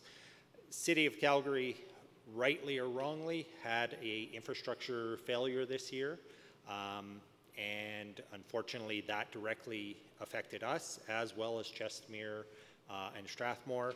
So we all, as infrastructure planners, are looking at that and saying, what can we do better? Obviously a backup is what is key. The challenge with building our own water treatment facility wouldn't only be the cost, but we're in a closed water basin. Acquiring license is very difficult. So for us to acquire license for water in a closed basin means we would have to purchase a license from somebody. Those aren't readily available. Look at the town of Okotoks, for example. They have been under water restrictions, and I know this because I live in Okotoks, but they've been under water restrictions for years because they can't acquire additional license as quickly as they would like to, so that they have a ability to lift those restrictions. So they live under a daily basis where you're under low-level water restrictions. They're under the same issue. They can't acquire licenses. It's too expensive, or they're just not available.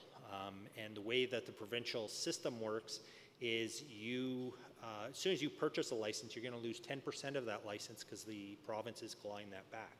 So it's not an efficient process by any stretch. So short answer is we are not looking at our own water treatment facility at this point in time. So that's pretty much it. Thanks.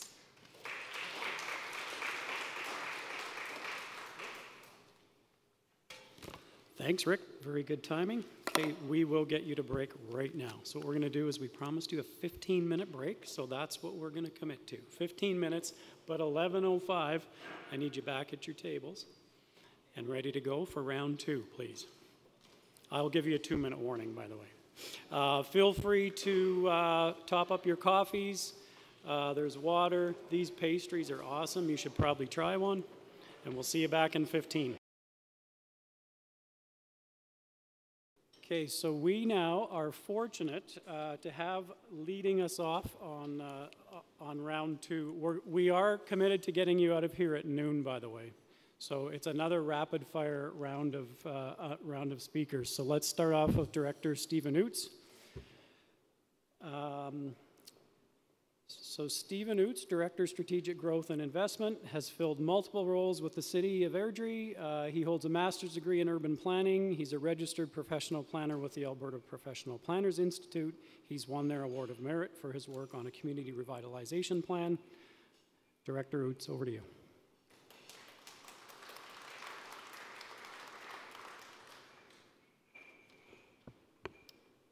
Thank you, Chad, and thank you to everyone for coming out today and returning after the break. I know that we threw a lot at you with our first presenters, between numbers and sunshine and just lovely people overall. So my goal in the next few minutes is to give you an outline of some of the ways that the City of Airdrie is positioning itself for growth.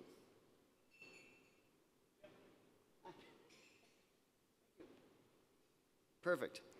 So the first way is through our capital investments.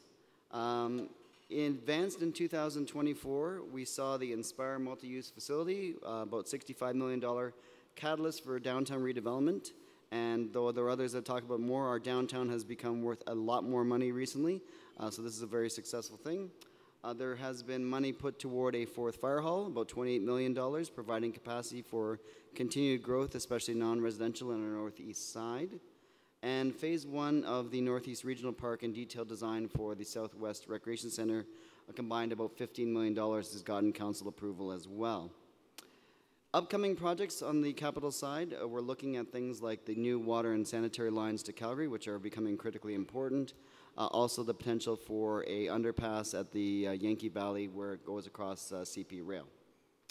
The key takeaway I would leave with you here is that we are always putting in place the pieces that will allow for further growth to maintain the quality of life that we have for your clients and future employers and what they might seek to have in future. The second major way that we show our commitment to position ourselves for growth is through our political, administrative, and community advocacy efforts. And so the question was earlier about advocacy. We began executing on an annual advocacy day at the Alberta Legislature to great fanfare and participation last year. This year, we have a laser focus on getting funding for the critically important sanitary line to Calgary. We've made huge strides in getting community participation in our advocacy efforts, and we use an open playbook when it comes to our development investors to increase our success rate at lobbying. And I think that probably creates a good segue into something that is very important to me, which is embracing a competitive approach, or sorry, not competitive, excuse me, collaborative approach with private investors in community development. Caught myself. So, collaborative approach. There's been a lot of successes in the past year about working together, and they include things like what you see here with the 40th Avenue interchange, where the development industry really stepped up and joined us in the lobbying efforts to bring that on board. But it doesn't stop there. We've been successful at negotiating with Build Calgary Region on things like how to get enough money to assemble land for high schools when the Municipal Government Act doesn't give us enough room. What kind of development incentives would help us with our downtown redevelopment, and how we might put together a funding solution using levies and redirection of funds in order to assist toward some of the cost of those regional servicing lines. And I would anticipate that there, much like last year, will be significant development industry participation when we go to legislature on November 6th and lobby to the provincial government about Airdrie and its needs, especially for sanitary lines. So I think that's a very important aspect of it. I would also be remiss if I didn't mention that we have a committee that consists of multiple representatives from our development industry for the offset levy and the first ever community amenity levy regulations that will help us pay for those hard services, as well as some of those amenities I talked about before, like the rec centers and fire halls. And I would say that really legitimately in the last 10 years, I can't think of any major aspect related to growth and infrastructure where we haven't been working arm in arm with our investors to figure out solutions that will keep us open to growth. And finally, perhaps overlooked, is how we have set up our administrative structure since realignment this time last year. And I think that's another important way in which we are positioning ourselves for growth. So we intentionally put our regulatory departments with our business promotion and advocacy areas for better alignment in responding to investment inquiries, but also in correlating what we lobby for to achieve what we're seeing down the line in terms of the growth applications coming in. Our structure means that we can resolve about 99% of the discrepancies between our business promotion angle and our development regulation between the two managers we have, Jamal, who's here, Mike, who's on vacation, with the ultimate call at my level.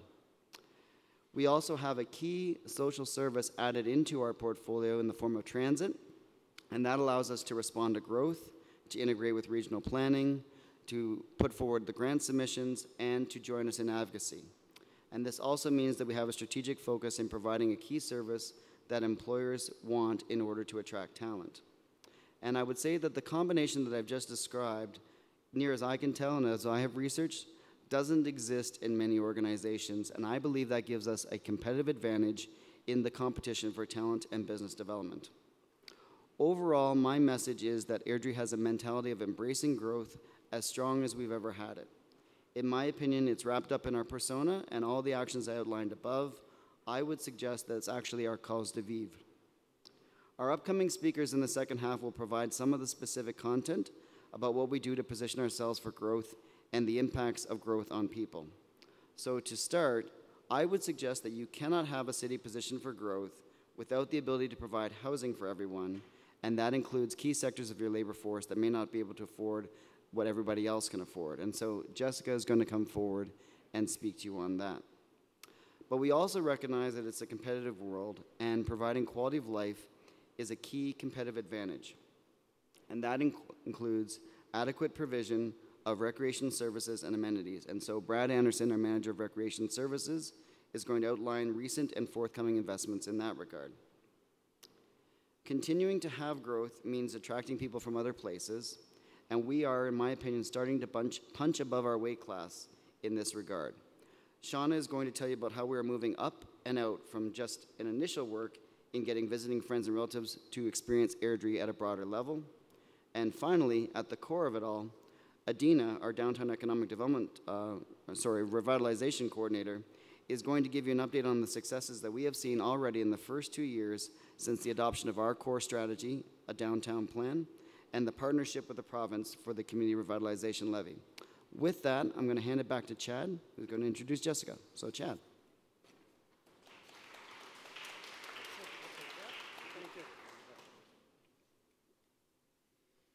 Great, thank you very much, Director Oots. And he's done a great job of setting up the rest of the morning for us. So we'll go straight to Jessica to talk affordable housing. I'll do a little intro. Okay, Jessica established Airdrie's Affordable Housing Department in 2022 to advance the city's affordable housing program and achieve the goals of Airdrie's $24.8 million Housing Accelerator Fund grant. I'm sure that'll come up. Jessica has a solid background in community development, affordable housing, and holds a master's degree in public administration. Jessica, it's all yours.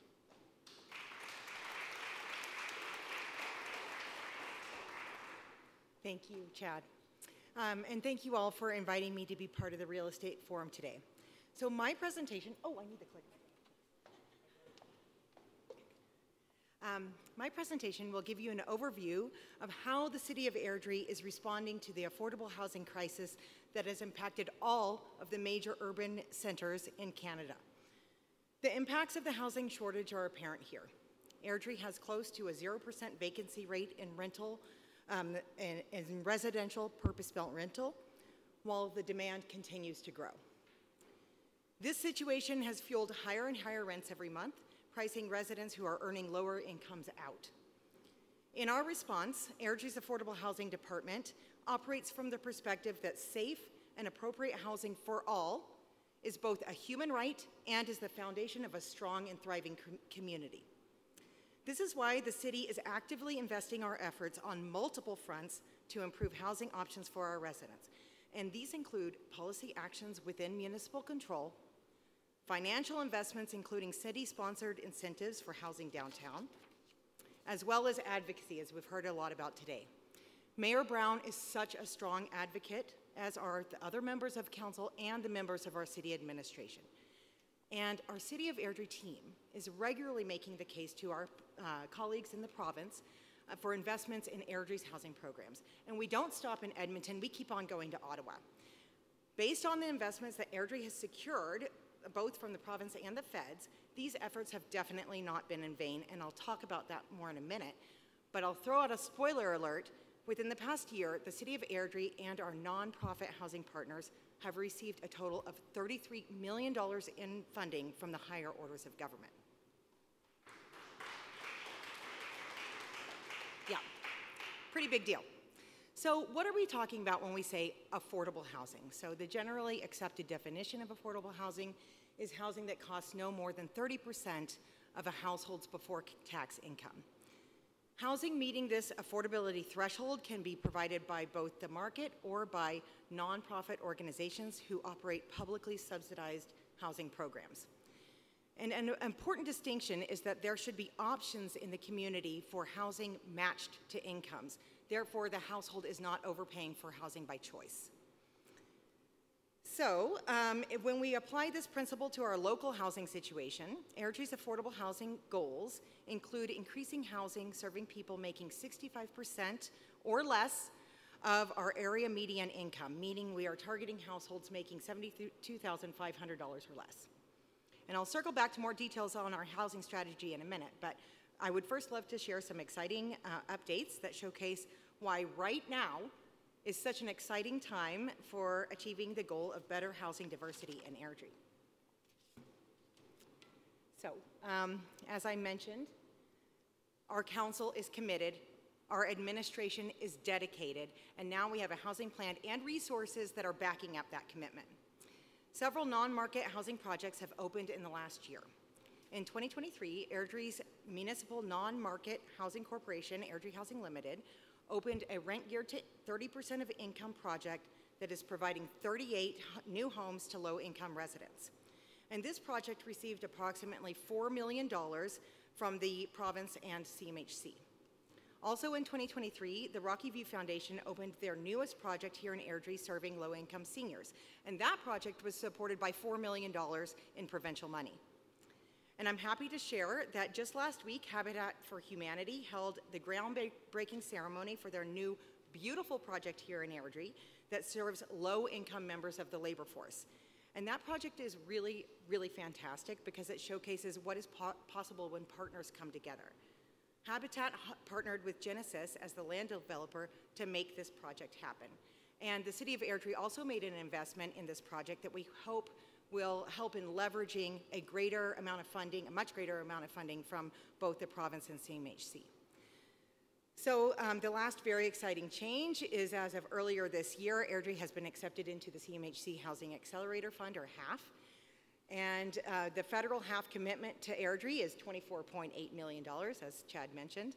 And this shows that the federal government recognizes the incredible opportunity here and believes in the city's plan for enabling municipal housing policies and incentives. So getting more into the details on how Airdrie's various housing plans work, a main point is that all of these plans are about enabling housing choice, especially housing options serving the moderate and low-income residents and members of our labor force. So as you heard in Krista's presentation earlier this morning, the market is delivering much more housing diversity here in Airdrie, and this is excellent, and our housing program lays out how we can encourage that trend to continue. So Airdrie's housing program includes 2 council-endorsed plans, Airdrie's 2024 to 2030 Affordable Housing Principled Action Plan, which firmly established Airdrie's housing program in 2023. And this plan identifies a target to open 300 homes serving low-income residents by 2030. This plan is also the basis of our Housing Accelerator Fund plan. So the HAF plan includes specific policy actions that will encourage home builders to open more affordable homes that meet community needs faster. For example, HAF initiatives include flexible zoning that will open up access for more diverse housing types, including multifamily homes and many types of attached homes that are identified within the missing middle typology, including secondary suites. The HAF plan also identifies accelerating development approvals, including more permitted uses where appropriate. HAF also supports city incentives that encourage more residential and strategic areas that are served by transit, such as in downtown. And so through these changes, HAF gives Airdrie the opportunity to steer our growth in a much more sustainable direction. And if everything goes according to plan, we expect the HAF initiatives to result in 3,635 new permitted homes that are delivered by the market between 2024 and 2027.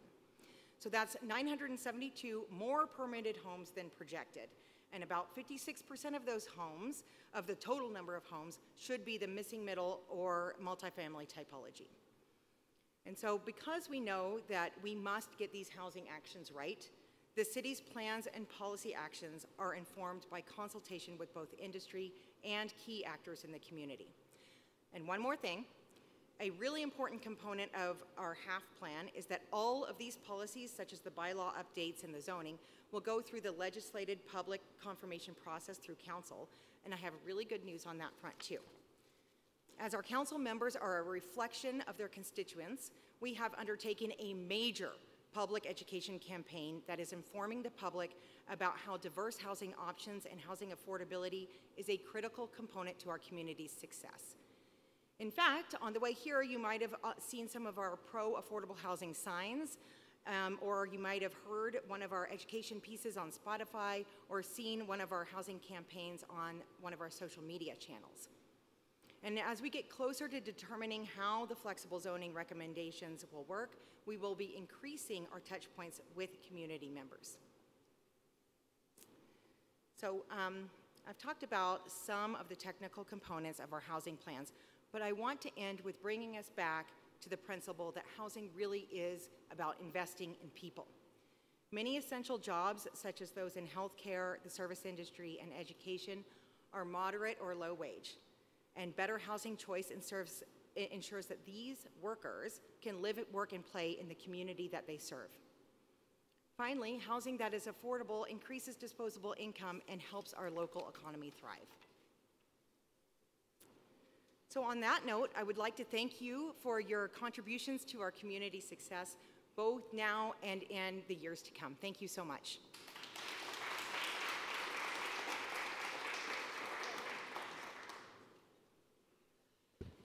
Thank you, Jessica. Okay, let's get moving with Brad Anderson, Manager of Recreation Services. Did you see what I did there, Brad? Okay. All right, so Brad's team plans and delivers services aimed at increasing Airdrie residents' activity levels and quality of life. This includes working alongside the city's many sport and community groups with nearly all services and amenities. As you can imagine, running at capacity, Brad and team are now planning facilities to address the needs of both today's population as well as tomorrow's. Brad.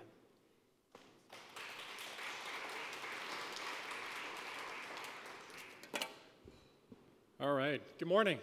It's my pleasure to provide an update on some of the exciting sport, facility, and active living opportunities that the City of Airdrie is investing in over the next couple of years.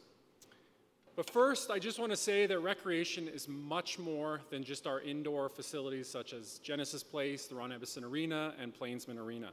Over the past number of years, our recreation team has really strived to get out into the community and to look to inspire movement beyond the walls of our main facilities. And really, it's important to do so because our indoor facilities, as just mentioned, are running at capacity, and the ability to expand into our parks, our green spaces, our pathways, and new facilities really gives us untapped potential. Kind of hard to see the small numbers on the screen here, maybe easier for those online, but the real reason that we are so focused on innovating and looking for additional recreation investment opportunities in active living is that simply as a society, we are not active enough. Only about half the amount of adults across Canada meet the guidelines in terms of the amount of activity that we should be getting, and even more concerning is that kids and youth are getting even less than half, or half of them are getting as much as they need to reap the benefits of physical activity. What's even more concerning is that girls under the age of 18 are 50% less likely to meet the physical activity targets as boys. And with all that gloom and doom numbers, it certainly is our North Star for our programming teams in terms of the work that we can undertake and how we design facilities into the future to address these data points and really to make sure that Airdrie leads the way in getting our communities more active and healthy. Also driving our investment decisions and programming strategies is a community recreation needs assessment that was completed in 2022. That assessment that was done by or filled out by residents pointed to significant facility gaps and programming gaps that we have in our facilities. But one of the most telling stats that came from this survey was the overwhelming support of a new recreation facility in Airdrie at 80%, as well as the overwhelming support for a regional park in the northeast quadrant to support our outdoor pursuits. It's also important as we build and program into the future to consider our community's unique demographics.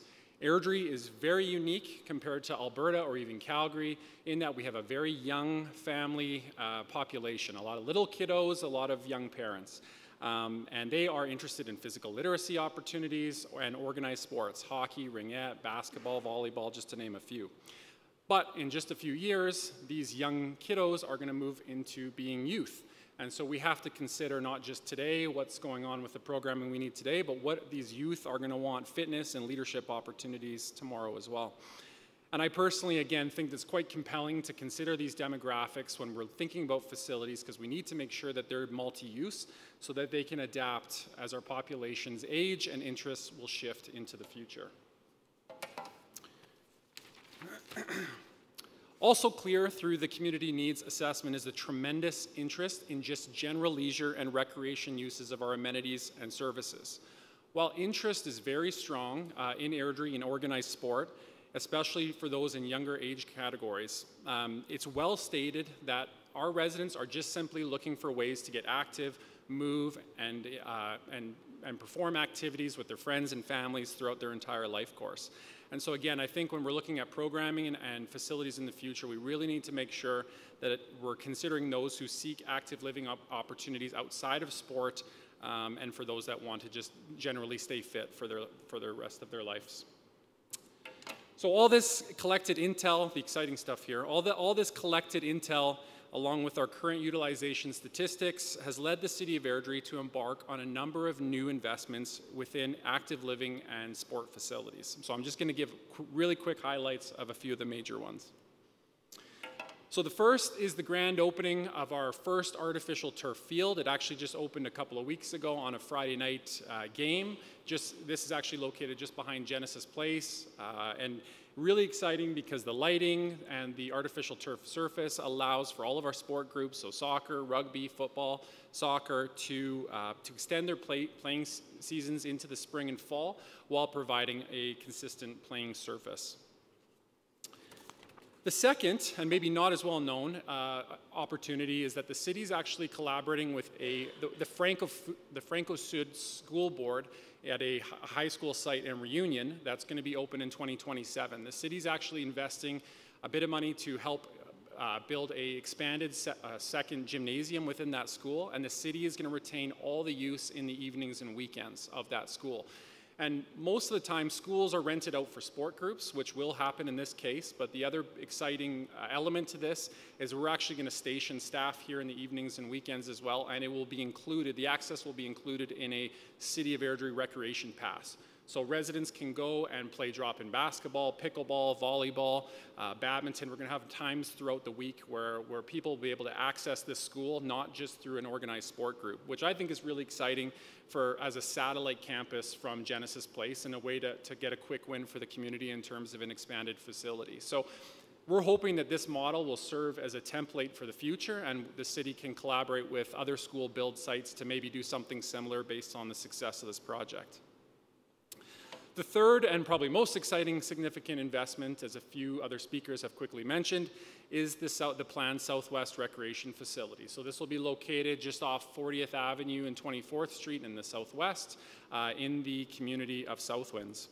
Upon full build-out, it is planned that this facility will be larger than Genesis Place, for those of you that are familiar with the city's existing multi-use recreation facility. And this really will be most likely able to accommodate the needs of the next 20 to 25 years of recreation needs for our community.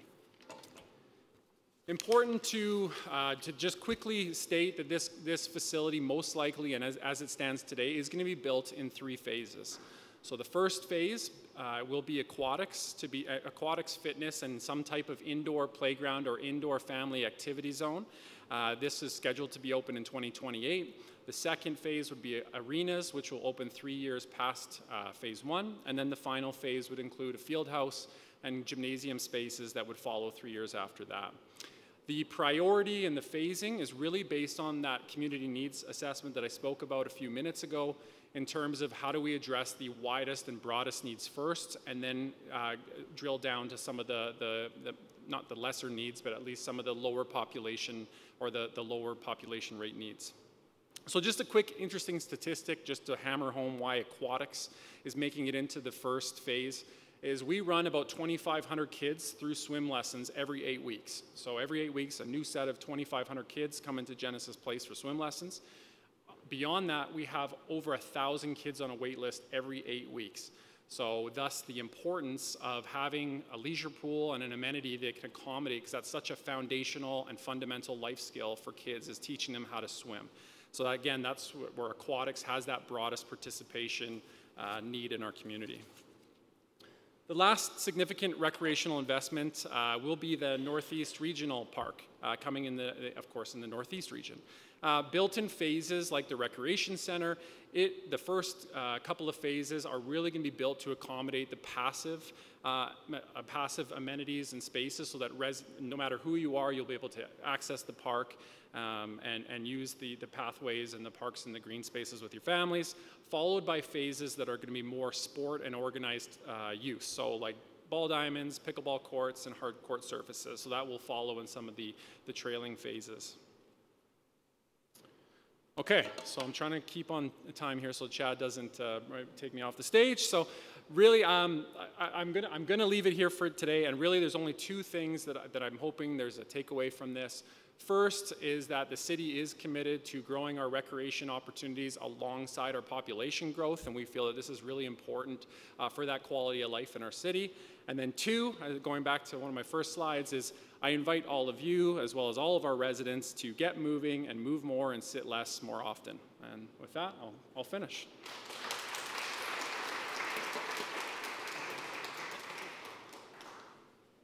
Thank you, Brad. That was excellent. Shauna Quinn. Okay, so I'll do this quick. Shauna Quinn is an accomplished tourism development officer, bringing over a decade of experience working with host communities for the Olympic, Paralympic, and Commonwealth Games. Shauna served as the executive chair for the 2020 Alberta Winter Games in Airdrie and is the founder of the Airdrie Sport Council. Shauna, over to you.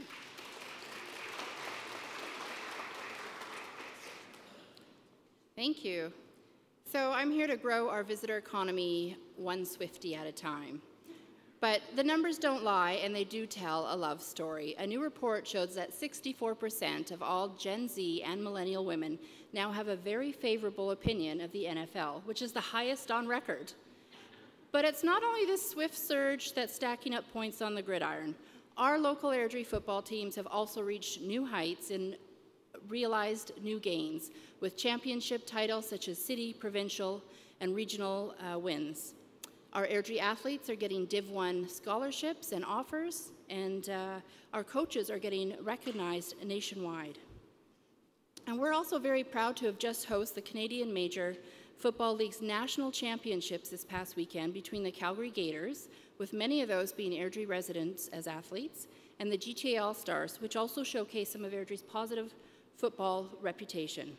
Not to mention a solid 35-0 win. So, and perhaps one of the most exciting, as Brad kind of alluded to, was seeing over 1,200 spectators, particularly our youth, attending the Friday Night Lights hosted at our newest artificial turf.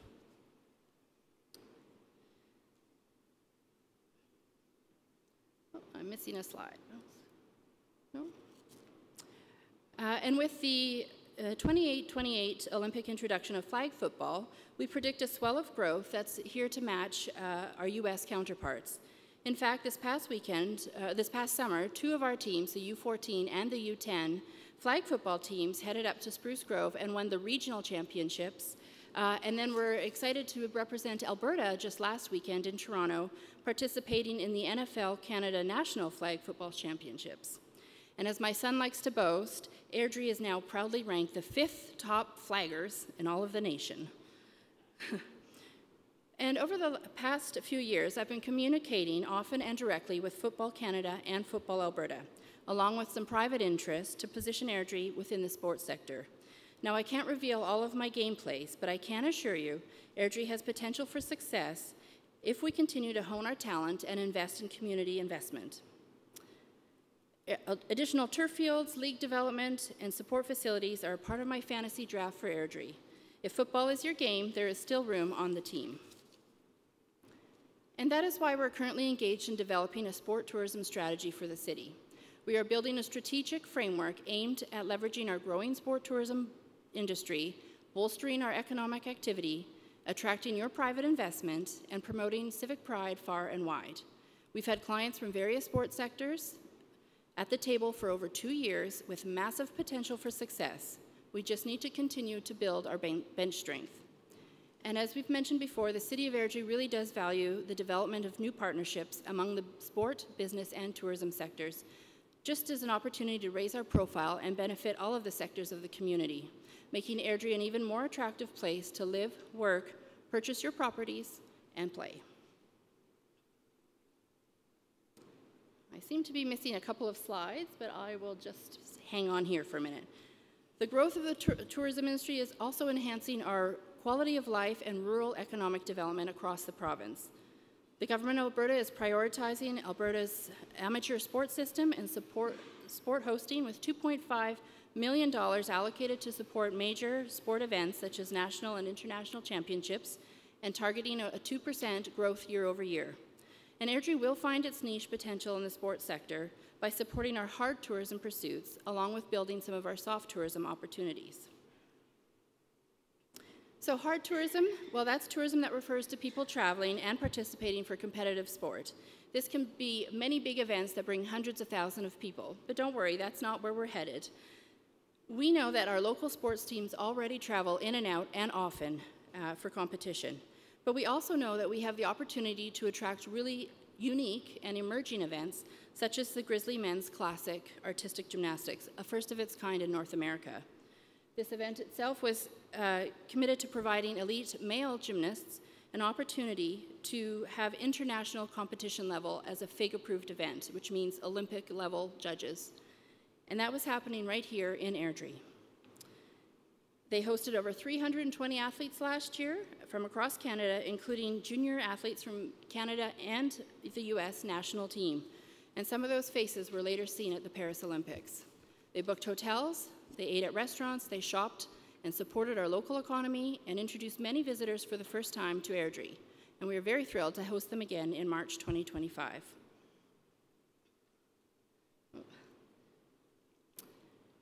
Now, a few years ago, we compiled a very short survey to ask residents what they think about the types of experiences to pursue, and the results were in. The over 68% and 71% had three key words that they asked for, which were affordable, fun, and entertaining.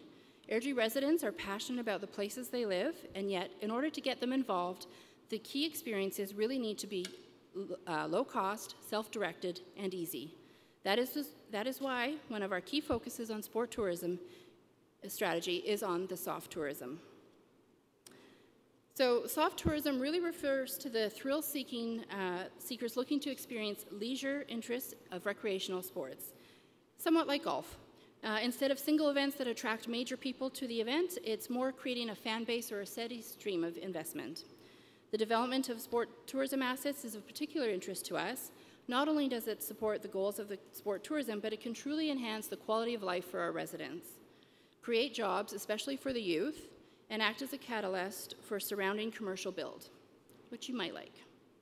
But when our sport groups can build a better spectator experience, we build up our civic identity, we bring a sense of pride, and as we've seen, we've provided some great cross-marketing promotions and local business connections.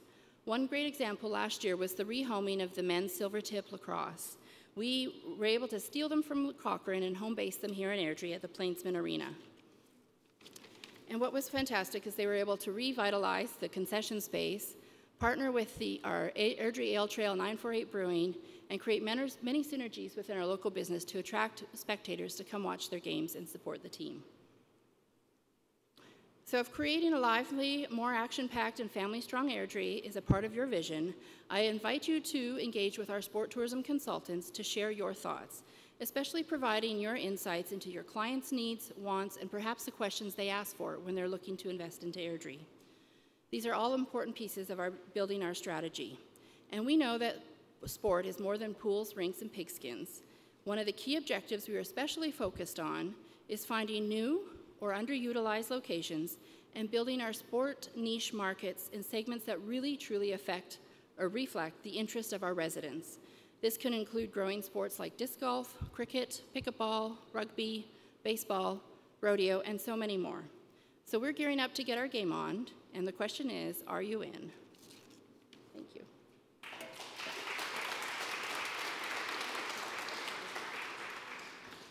Excellent, thanks, Shauna. We really do have some dynamic people working for this city. We do. And here comes another one. Adina Melick, the always engaging Adina Melick. You do have your full time, so go ahead, lots of time. Adina is the city's downtown revitalization coordinator. She's leading the execution of the area redevelopment plan and managing the Community Revitalization Levy. She is a nationally designated economic developer. She holds a Bachelor's of Arts Community Studies degree in Communications and Political Science and certificates in Economic Development and Public Relations. There's more, but that'll do for now. Adina? Thanks, Chad. I always like at these events when they save the best for last. So since 2018, City Council has consistently prioritized the revitalization of our downtown. When we developed the revitalization plan, one of the key findings was that focusing on downtown offers Airdrie the best value for our investment. We have existing infrastructure that can accommodate significant growth, up to 5,300 residents or 8,800 jobs, without major additional investment. Our downtown is a hub of economic activity.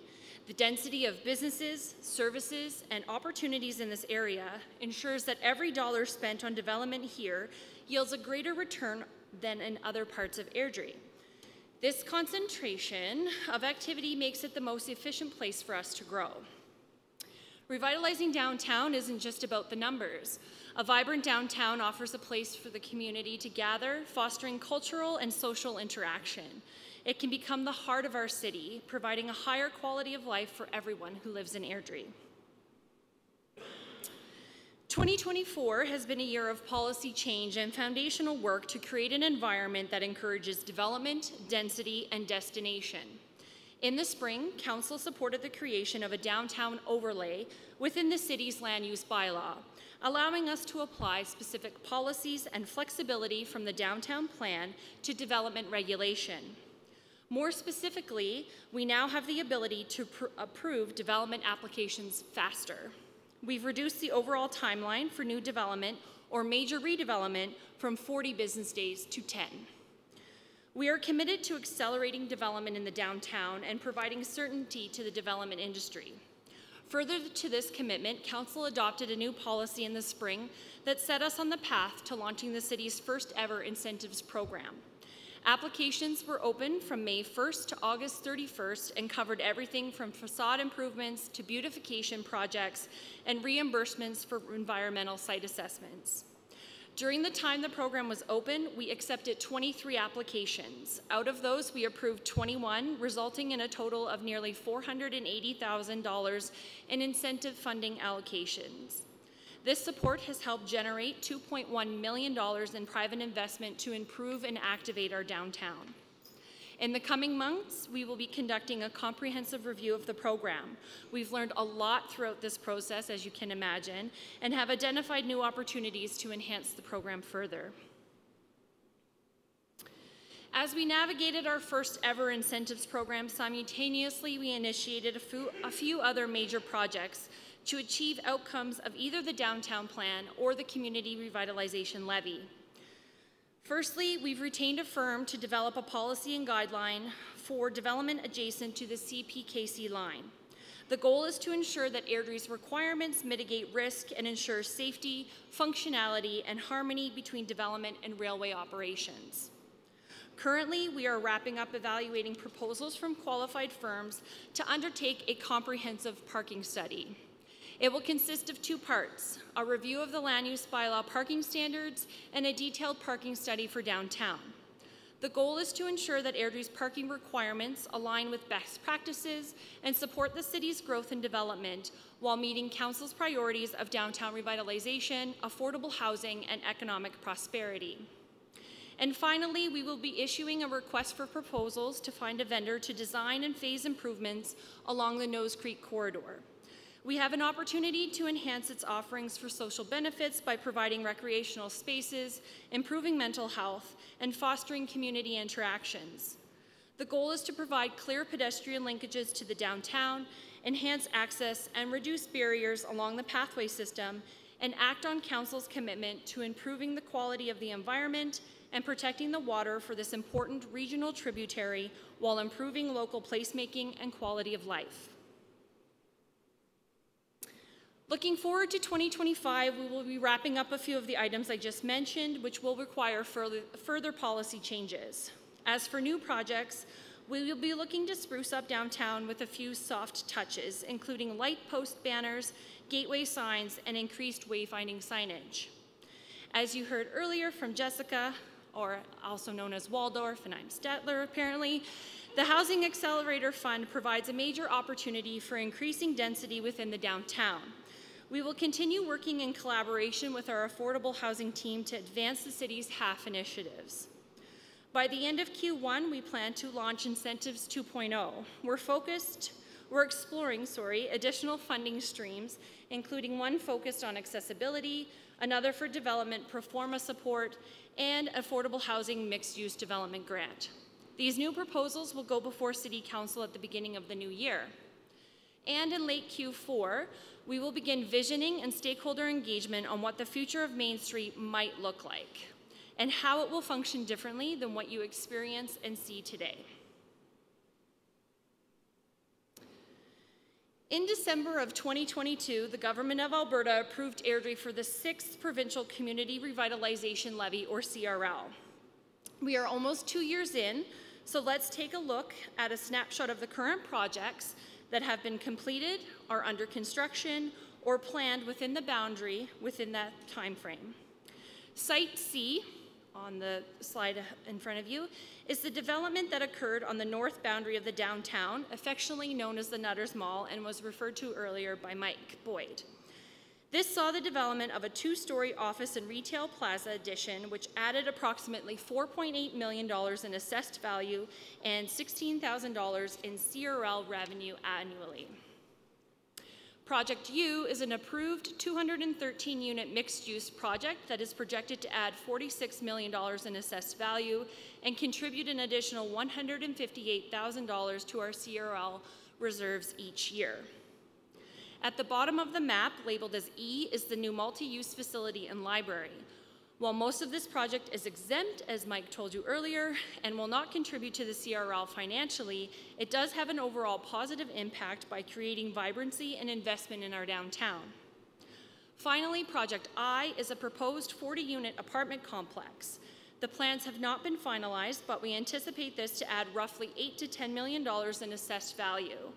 This development is occurring just outside of the approved CRL area. However, it demonstrates that the CRL has a reaching impact on the perception of the overall area and can result in increased property values in the surrounding neighborhoods and commercial areas.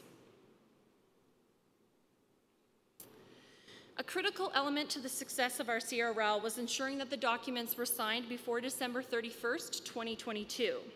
This was due to the fact that some new developments were being proposed, and the earlier you can secure your baseline, the better.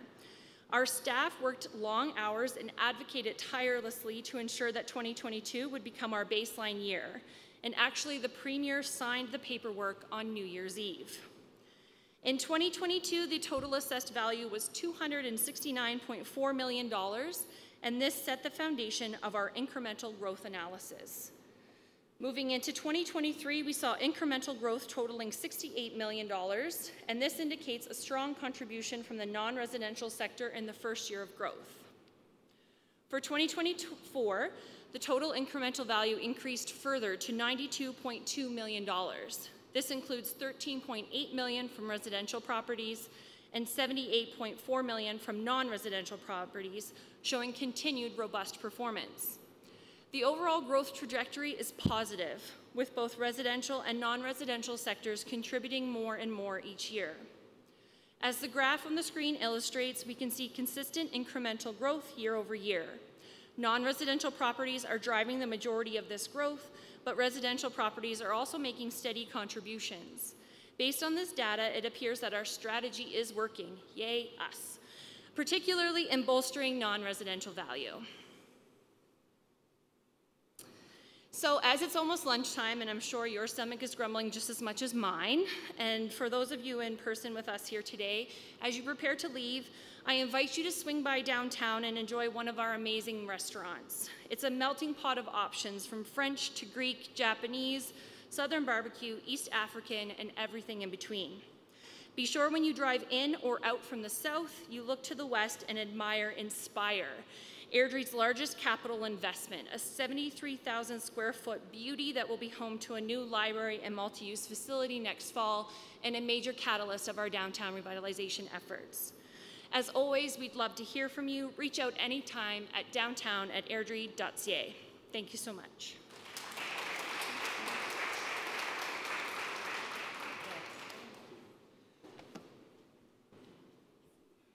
Thanks, Adina. Excellent way to close out our session today. Good presentation. I'm going to call an audible. And I'm going to say we do not have time for questions. There were none online, so what I'm going to suggest is anyone in the room who has questions for staff, just hang out after. We'll be here. Come and see us. Happy to talk to you anytime.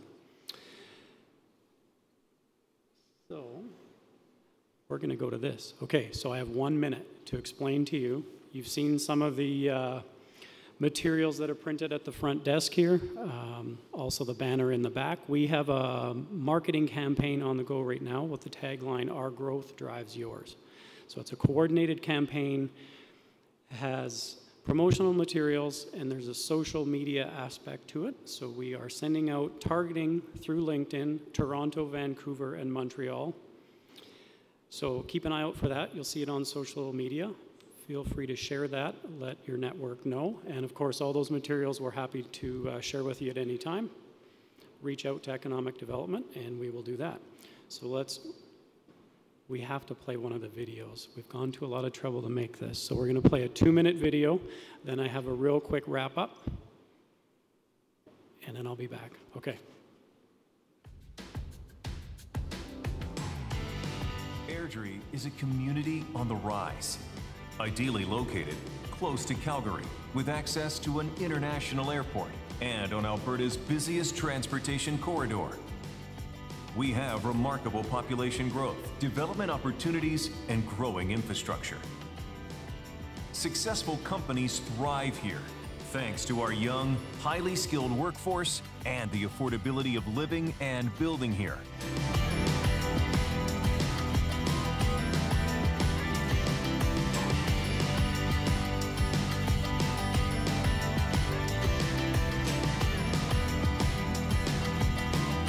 Investing in new amenities, in driving downtown revitalization, providing opportunities for you to invest in Alberta's next vibrant urban district. Airdrie is setting the pace of success. Be part of the momentum. Visit airdrie.ca/invest to learn how our growth can drive yours.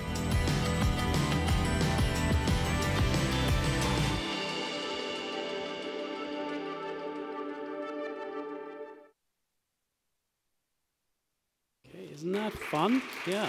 There are several of those. Go to our website and check those all out. Use them as needed. So thank you again, folks, for spending your time with us today. Hopefully you have learned something or have a question, maybe met somebody new.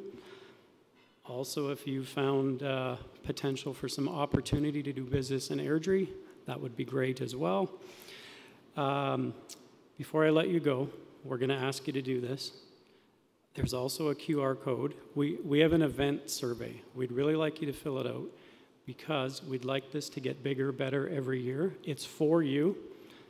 So let us have it. Let us know what you think of this event, where we could improve it, what we could do better, because we'd like to continue hosting this for you. So if that's not motivation enough, there actually is a draw. So if you do submit your survey, there is a draw online. It's for a coffee gift card. We'll make sure you get that in person. Any store in Airdrie that you like, we'll get you a gift card. But you have to fill out that survey. It takes 2 minutes. Really, it's easy. We are also going to email it to you. You're here now. We should just get that done. Okay.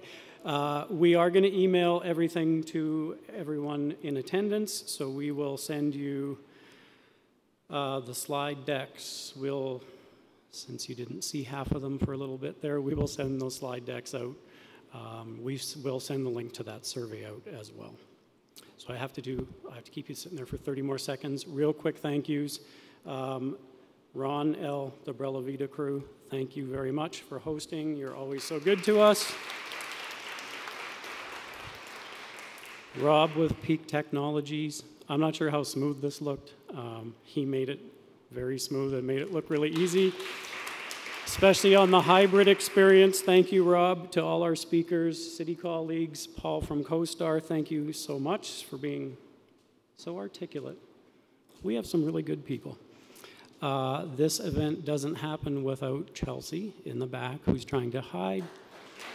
Chelsea Dowler is our coordinator of the ECDev team. She organizes us every day very well. We appreciate you. Thank you, everyone, for coming, online and in person. And I should point out one error I made, which was that the mayor is in fact lovely and talented as well. And thank you, Mayor Brown, for pointing that out. So thank you all for attending. You're welcome to stay for a few more minutes, and we will see you next year. Thanks again.